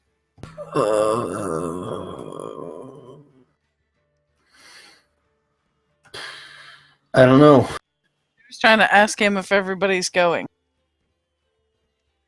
I feel like T would probably stay as a character, so Okay. So as the other four, you kind of head out to the mountain. And you have your gears. Marla's able to guide you. It takes you about an hour to reach the beginning of the path. So the way this little climb is going to go is you will have advantage on your roll for having the climbing gear. I'm going to ask you to start by rolling two different things. We'll start with strength, and I need you all to roll a constitution saving throw. Are we currently heading up the mountain? What is the constitution for? Yes. Does Okay. my second story work climbing, not casting extra movement feet help at all, or no?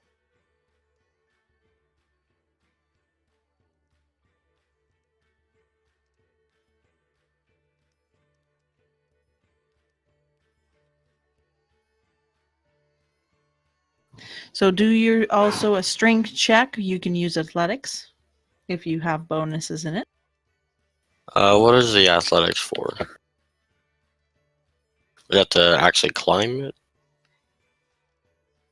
Okay, so basically you have advantage in the climbing with the athletics. You do not have advantage with the constitution. Kag-Ro was kind of hailing me on that. He can forego the constitution save given what it is for because he is a mountain-born race. Yeah. What I'm wondering is the athletics used to actually use the climbing gear to go up the mountain? Yes. Okay. In that case, I'm actually going to do this. I'm going to use long strider on myself to make my speed quicker. Then I will wild shape into a spider. Okay, because climbing is very easy for you as well, that will also forgo you for your constitution saving throw. So I'll Perfect. cancel your rolls. All right. And I'll just do what I can to quickly scurry up towards the cave. So you have a very large spider. Well, I'd imagine, given how Drengarr looked, it would be a somewhat fuzzy spider crawling next to you. As you're climbing up, you can make conversation going up. You'll see that for Marla, and Darius, you're both able to do the climbing. There's a couple of points where Marla's feet would slip a little bit, but because you have the gear, you're able to easily catch them. And get up. So it's actually not something you find very dangerous, but halfway through, both you and Darius start to feel the ascension a little bit difficult. It's several hours up to climb through the winding paths. There's no real stairs. It's always stepping up over a rock, past a branch, climb a little surface, get on top, find another ledge, twist, paths that go up, down, muddy terrain, hard terrain. It keeps on switching. So it becomes very arduous, and by the time you finally reach the cave, the both of you has gained a level of exhaustion. So when you finally reach the cave, if there's any conversation you wish to had on the way, feel free to add in some commentaries, because you see that the two of you are very worn as you are nearing the top, while Kag-Ro looks like he's basically hiking down the road, and Drengarr is doing this easily in his spider form. It's good to get out in nature and have a nice experience. It feels almost natural to just climb and get back to the rough. I wonder if this is what the heroes of old felt like on their adventures. Good. You're having fun. How do you surface dwellers survive like this? It seems we should up both of your training. Darius, you've been assisting me, you've been helping with my workouts. I should teach you some more about endurance training. Good breathing. The air is so thin. It is? It seems You quite don't- normal.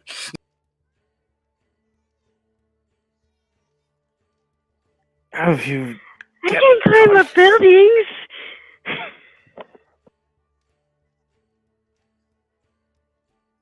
Drengarr,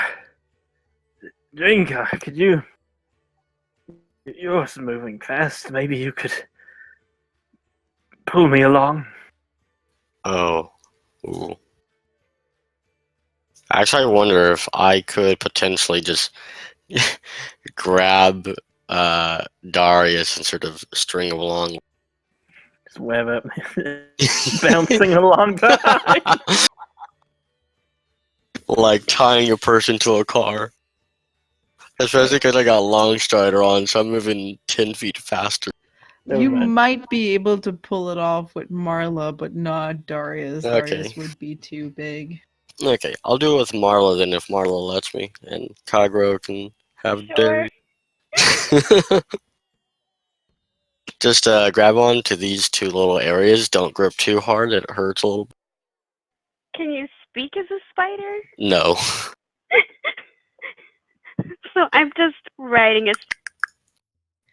Drengarr, I'm gonna have you do still a Constitution saving throw now that you have somebody you're kind of carrying there, though you have advantage because you're still a spider, and that you managed to do so all right. So the extra weight that Marla represents isn't enough to tire you out that much. You'd still feel the strain by the time you're up, but not enough to give you an exhaustion point. Kag-Ro, Darius did ask you to carry him. Do you? Same conditions. I count as a creature one size larger. What does that mean? Can I carry him easily, is my question. Not easily. You'd have to do a Constitution. Like, you would be able to. He's only 5 feet, so it wouldn't be that odd for you to toss him over your shoulder. I mean, he is wearing armor, though. So he'd still be heavy, so you'd have to do a Constitution save despite your mountain-born thing, because you're now carrying an armored Triton.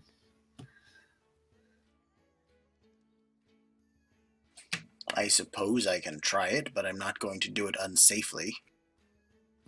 Okay, then roll a Constitution saving throw. You have advantage. Say you fail, then at some point you put him down.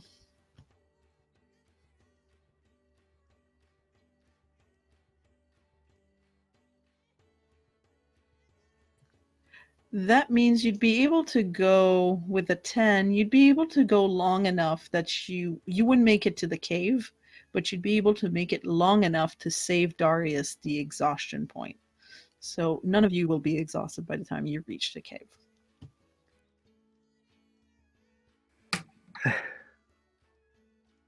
Thank you. You're very welcome. It was good exercise. Perhaps I'll build some better muscles. It seems that this was more difficult than it should be. It seems like I should up my own training. This is a death march. I don't... How do you not swim? How do you survive not just swimming? Have you tried swimming up a mountain? Normally, they're underwater when I'm trying that. Don't worry about it. You'll get used to it. And he claps him on the back nice and hard. Now, it seems this cave is just ahead, yes? Yes. Ooh. Whoever would choose to live up here, I don't know. But I suppose at very least it keeps away nosy onlooker.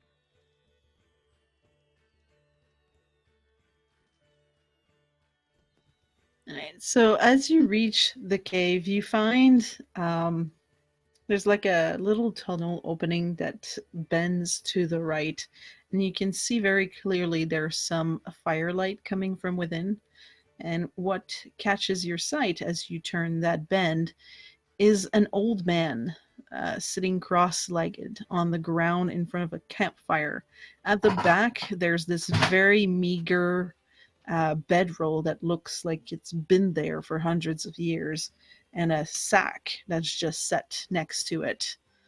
The man has his eyes closed. His hair is so long that it's touching the ground. Same with his white beard. And he just seems to be in a deep trance and meditation. Marla, steal some of his hair conditioner for me. Okay. I'll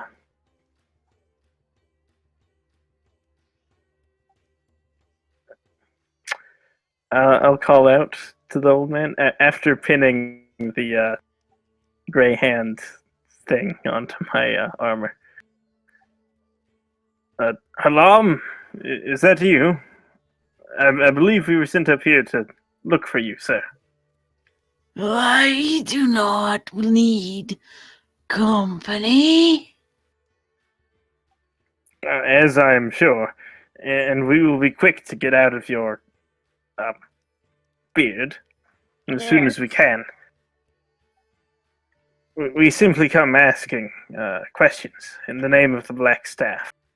Have you heard about any threats to the city of Waterdeep?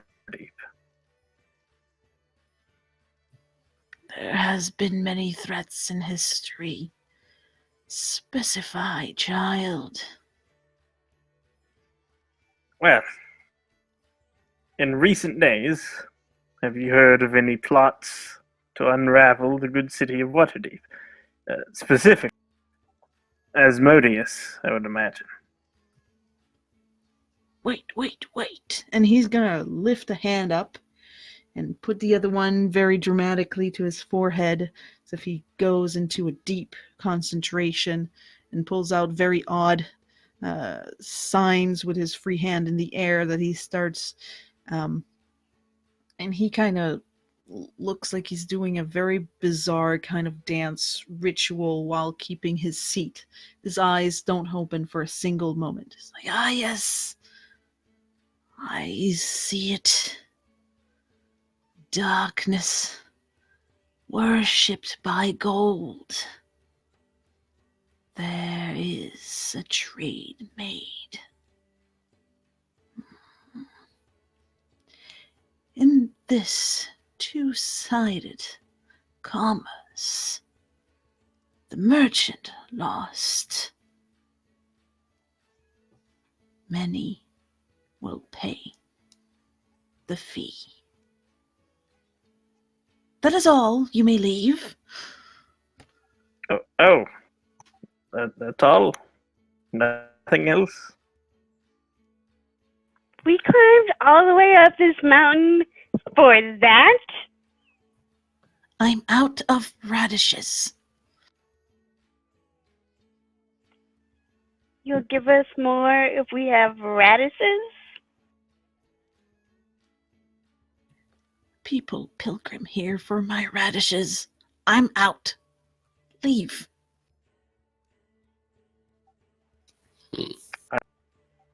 Does anyone Very, have very radishes? You know, if we had known, we might have brought Cerise. She probably has radishes around, though I think he's saying that it's his radishes. But, yes, I suppose there's no reason to stay here too long. Although, I would ask, I am sorry to impose on you, but is there a quiet place out of your way where you cannot see us that my friends could rest? It seems that their physical fitness is a bit lacking. If you do not mind the howls of wind. Mountaintop's quite nice. Oh, it does sound lovely. I would love to see the mountaintop. Are you? Is it much farther up? No, let's go back down. Oh, I'm sure it's lovely, but, well, I'm afraid that we were told not to tarry, and mountaintops are dry.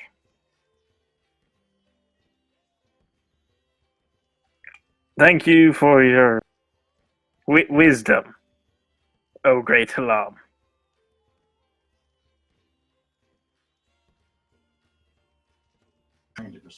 Does anyone want to jump in a conversation before departing?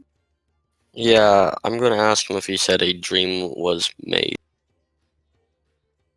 If he said what? A dream was made? Or what did he say, a deal? A deal. Ah, okay. Okay, that's pretty much it. All right. Sorry, I thought you were gonna ask them about your Oh. dreams as well. Yeah. I'll ask him about my dreams. I'll tell him, basically, I've been having strange dreams as of late of the underwater, deep, deep underwater, pearls glistening in the middle of a tide underwater. People fighting against a strange menace in the dark. And it is continuing constantly. It always is the same dream. I see. The realm of dreams is not uncontrolled. The next time you dream, call the turtle. It will guide you. I will bow to him and say thank you.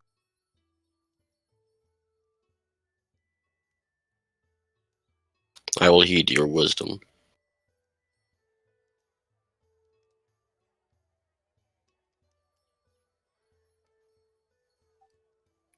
I don't suppose you have a straightforward explanation for the dangers facing Waterdeep. Like, I just need to take something back, you know.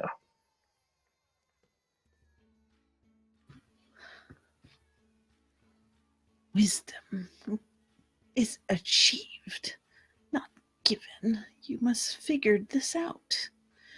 Add a persuasion roll. Wait, 1 sec.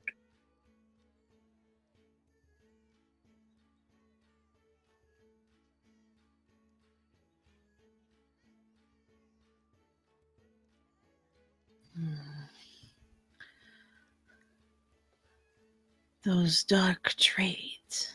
Look for a known family in Waterdeep that has fallen into hard times.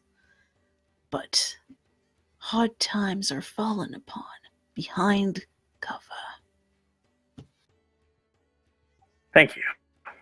That, I believe, I can take back. There's a lot of families that might have gone into hard times after that match, but yes, that sounds like a good idea.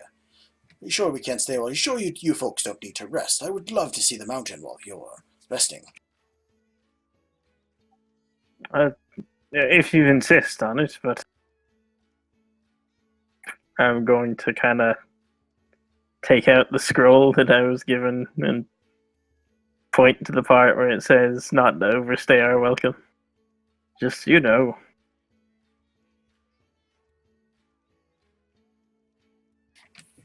Oh, very well. Well, thank you for your wisdom, sir. It was a great amount of help. Now we should head back before Cerise and T get worried about us. Oh, I'm sure they're not worried. Meanwhile, back at the shop, Cerise is pacing back and forth. TeaLeaf is like chewing off his claws. Oh, I should have gone. What if something happens to them? They all fell, didn't they? They're all dead. They fell. They're all dead. At this Thanks point, for the lift is believing in freely us. hanging wide. I'm gonna come back to a passed out Cerise and TeaLeaf laying on the ground with 12 empty bottles of wine laying around them.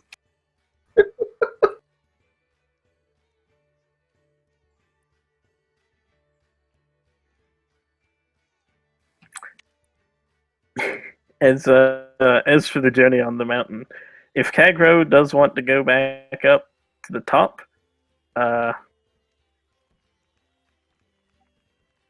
Darius isn't going to go with him, but he will wait at the outside the entrance to the cave for him. Unless everybody else wants to go off. The No. top is a day and a half to get there. Nope. Oh, that's right. Have fun, Kag-Ro. Let's go back down the mountain. Yes, surely Down we can't could. be as hard as up, right? Well, sometimes it's just as hard, if not harder. As he debates actually staying here for a day and a half to climb the mountain because he really is interested in climbing to the top of the mountain and saying that he climbed to the top of this really big mountain.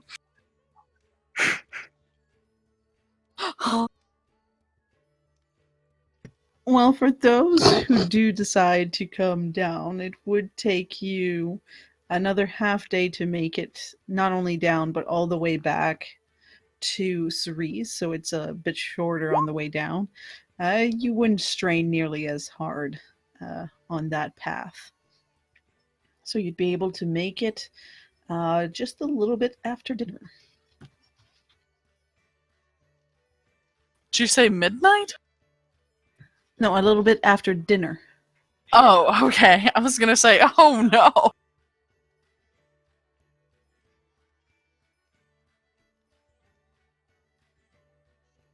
It's nap time.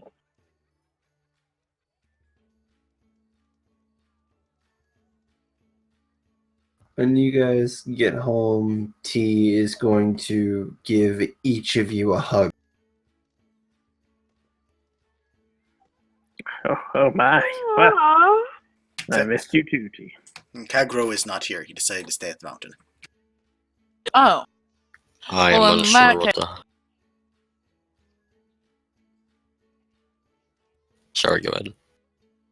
I was gonna say that Cerise would hug Marla and Kag-Ro, but if Kag-Ro's not there, then Cerise just hugs Marla after T gets down. And says, I was so worried. We're fine. It was easy. A little tiring.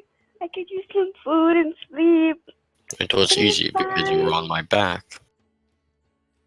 I'm pretty sure I still got exhausted, unless that was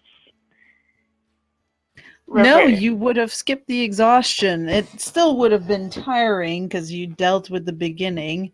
I don't know if he carried you on the way down. I don't know if you have the wild shape number for that. Yeah, it's twice a day. Okay, so you would have been able to do it. But that would be riskier to be on the spider's back on the way down. Marla Then it could would have be on the hoofed way it up. down. Do rogues still have the ability to tumble in this edition?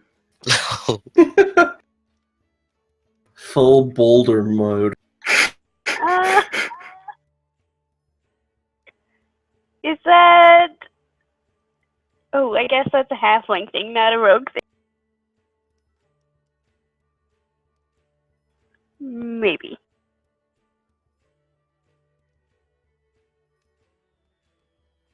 So you all come back to a very, almost all come back to a very relieved Cerise and T. Kag-Ro remains missing. You're all able to gather up. Do you share the information you've gained? I have no idea what it means. Means I must meditate. Cerise doesn't even ask. She just, after Marla says she'd like some food and stuff, she runs off to get Marla. Oh, well, T that's will fine. help. I can eat rations. I didn't mean that you needed to make me food. T is helping. Shut the fuck up, we're feeding you. Sounds Mom and Dad. Oh. She wanted to. Kag-Ro decided to continue on to the top of the mountain. He'll be back in 2 days' time, at least. Or more. He apparently enjoys climbing up really tall mountains. I can Like a see. crazy person? Oh, okay. Well, I imagine it'd be a lot easier for him. He's half the size of a mountain himself. He is sturdy like the rock. Yet they don't call him a 2.5-ling. That was a bad. That was bad. Sorry. No, I loved it. Is the view from the top of the mountain glorious?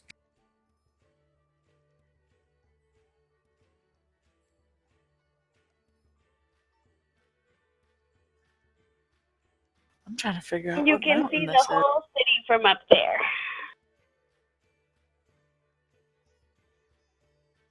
Therefore, you can, get a clear view of the class. I just can't help but imagine he gets up to the top and it's just misty. Like, too many clouds to see anything below.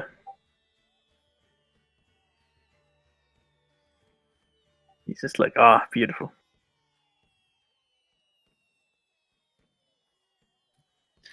All right, so you're all able to recover from the travel, share your stories among one another, and spend a night. The Black Staff, if you try to go on that evening, you'd find the door closed with a note that says return in the morning during opening hours.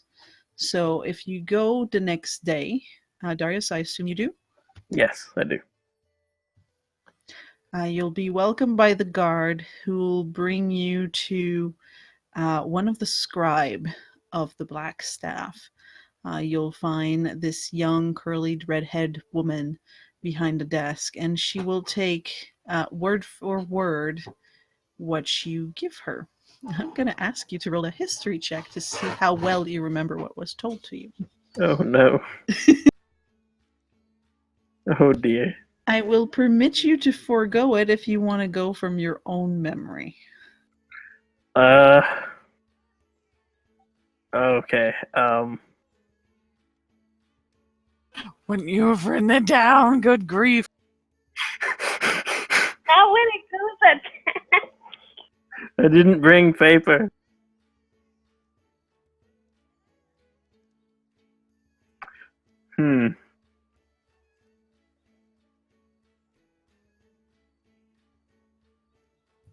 So are you going to go with your roll, or are you trying to remember?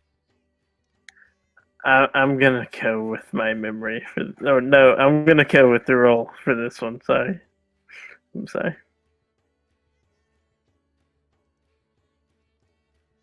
So you start by saying something about the darkness trading the light to a commerce. And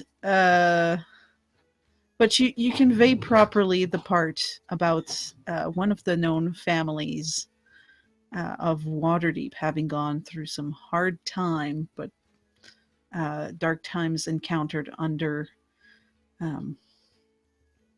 the cover. So instead of saying under the cover, you'll say like in bed. Or something along those lines. You'll see the redhead will kind of squint at you and shake her head as she takes a few notes down and says, all right.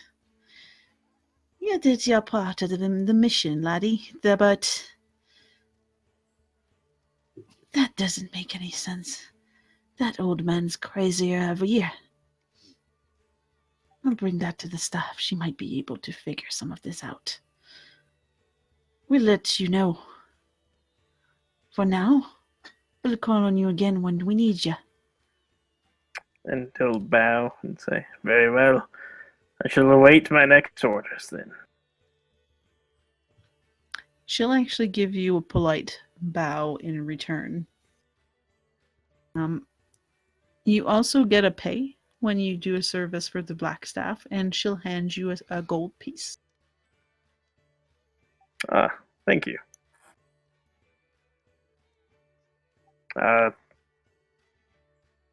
Is this per service or? Yes, and the amount is gonna vary depending on what it is we ask of you to do. Ah, I see, I see. Well, I suppose for going to speak to an old man, it makes sense. Although, honestly, I'd rather have fought an army than climbed that mountain. Uh, Thank you very much for this. Until next time. She kind of just quirks a brow at you as you're finishing off before trailing off. And then the guards let you through. If there's any way to do it, I'm going to split the gold piece into silver pieces. So I guess buy something on the way home that costs a copper. You'd have to make a detour. The only way to split coin is to go to a bank. There's no fee to do so, so it's just in role play. It takes some time, so you'd Alright, be yeah, able to go to a bank and do the exchange as needed. I'll do that then. So business would go as per usual into the establishment. It would take about 3 days for Kag-Ro to finally return. As I said, it takes a day and a half to reach the summit. It would take, given it's a half day from the cave and day and a half, it's another 2 days down, and I'd be assuming that he sleeps somewhere in between. And so he does make the return. On the summit, it is exactly as the monk had said. It is extremely quiet. You have a very peaceful moment, and you get a glorious view of the entirety of Waterdeep. You can see to the north the darker side of town that's kind of cloistered between all walls on all sides. The beauty and colors of the sea ward, the trade wards being very active. You can't see the people in the street, but you can see the griffins survey above every now and again. You spot in the distance ships coming and going from the dock wards. Over the sea, you see seagulls flying above. Every now and then, you can even spot in the distance a whale or two surfacing. So it's a very glorious view from the top of the mountain. You get a good sight as well of the statue that is close to the griffin roost. So it looks rather majestic. The statue looks far too big to even be called a giant. It looks like it could be a small mountain in and out of itself. And it's there. It's kind of looks like it's kneeling towards the roost. And there's plenty of griffins going about in that area. It's far enough that you're not in any dangers of the less tamed creature there. But it would be a nice little sightseeing vacation for you. Well, he's going to be sure to write this all down in as much description as he can for his own stories.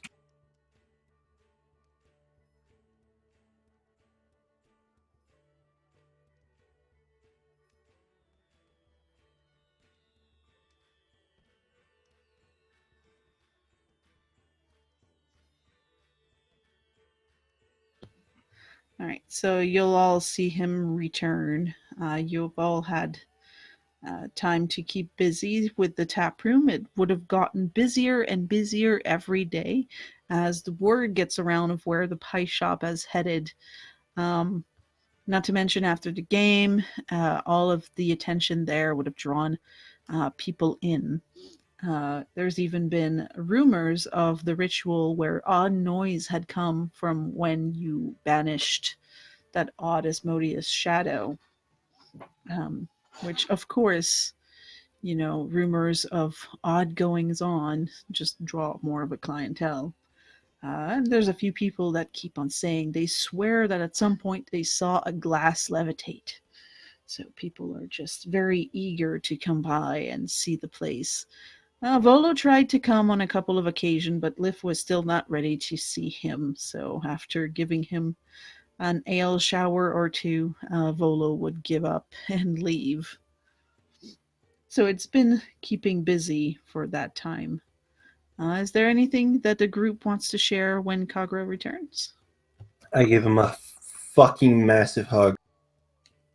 I gave him 3 silver pieces. Oh, well, it's lovely to see you too, Leaf. And he gives him another big hug and squeezes him super hard. You can hear this part of his spine cracking. It's yes, nice to see you. You should have come with me. You would have enjoyed the view. It was absolutely marvelous. I've never seen anything so wonderful. I could see the city in such glorious light, night and day, and the ships sailing far into the distance. He, of course, lets him go and pats him on the shoulders.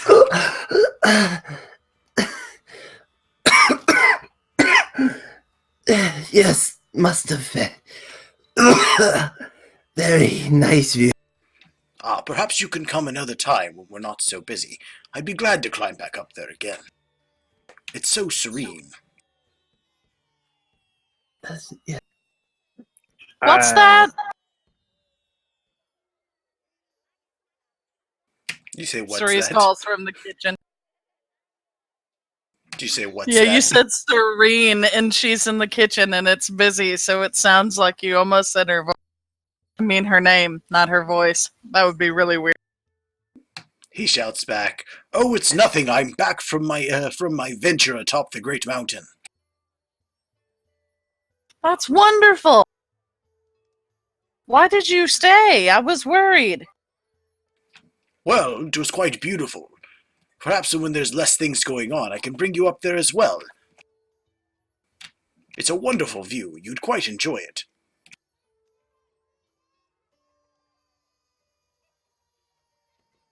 I can't imagine seeing things from on top of a mountain. Well, like I said, perhaps sometime I can bring you up there and you won't have to imagine it all. But I did write it all down, so if you wish to read what I saw, then it's right here in this book. I would love to read that. Does sound Fear climbing up mountains isn't exactly my drink of choice, but I should like to hear of it nonetheless. As for that climb, and he'll fish 3 silver pieces out of his coin purse and slide them over towards Kag-Ro. Here's your cut from the mission. Oh, don't worry about it. Put it in the till for the hiring of the staff for the tap room. Let me see if I can get some of these customers rallied up and bring some more in. And he's going to start telling adventure stories and other things to the customers around the area and trying to get sort of hype up and get people to be more excited about being here.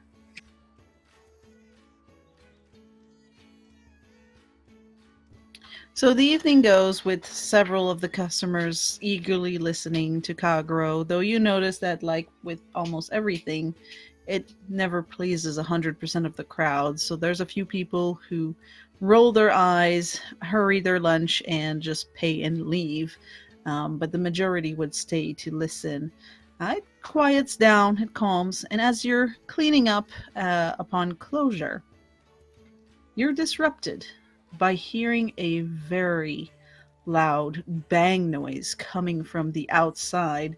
You hear a crack in one of your newly installed window, and it feels warm coming from one side of the wall to where the larger taproom tower would be.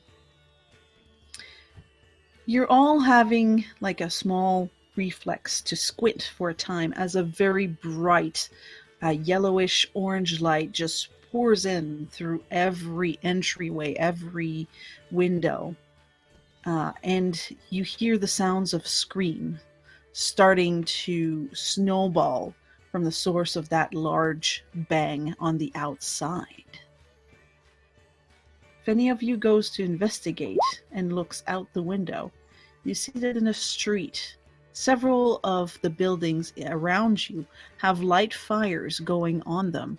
There's a big charred mark that takes the entire street that is completely enormous. Things have been charcoaled. You don't know what they are or what they were from your point in this time. That is where we end tonight's game. Okay, so they're just starting an arson fire. No big deal. We're all gonna die and lose our livelihood. That's Yes. Right. It happens. Chapter 3 Yeah, is called Fireball.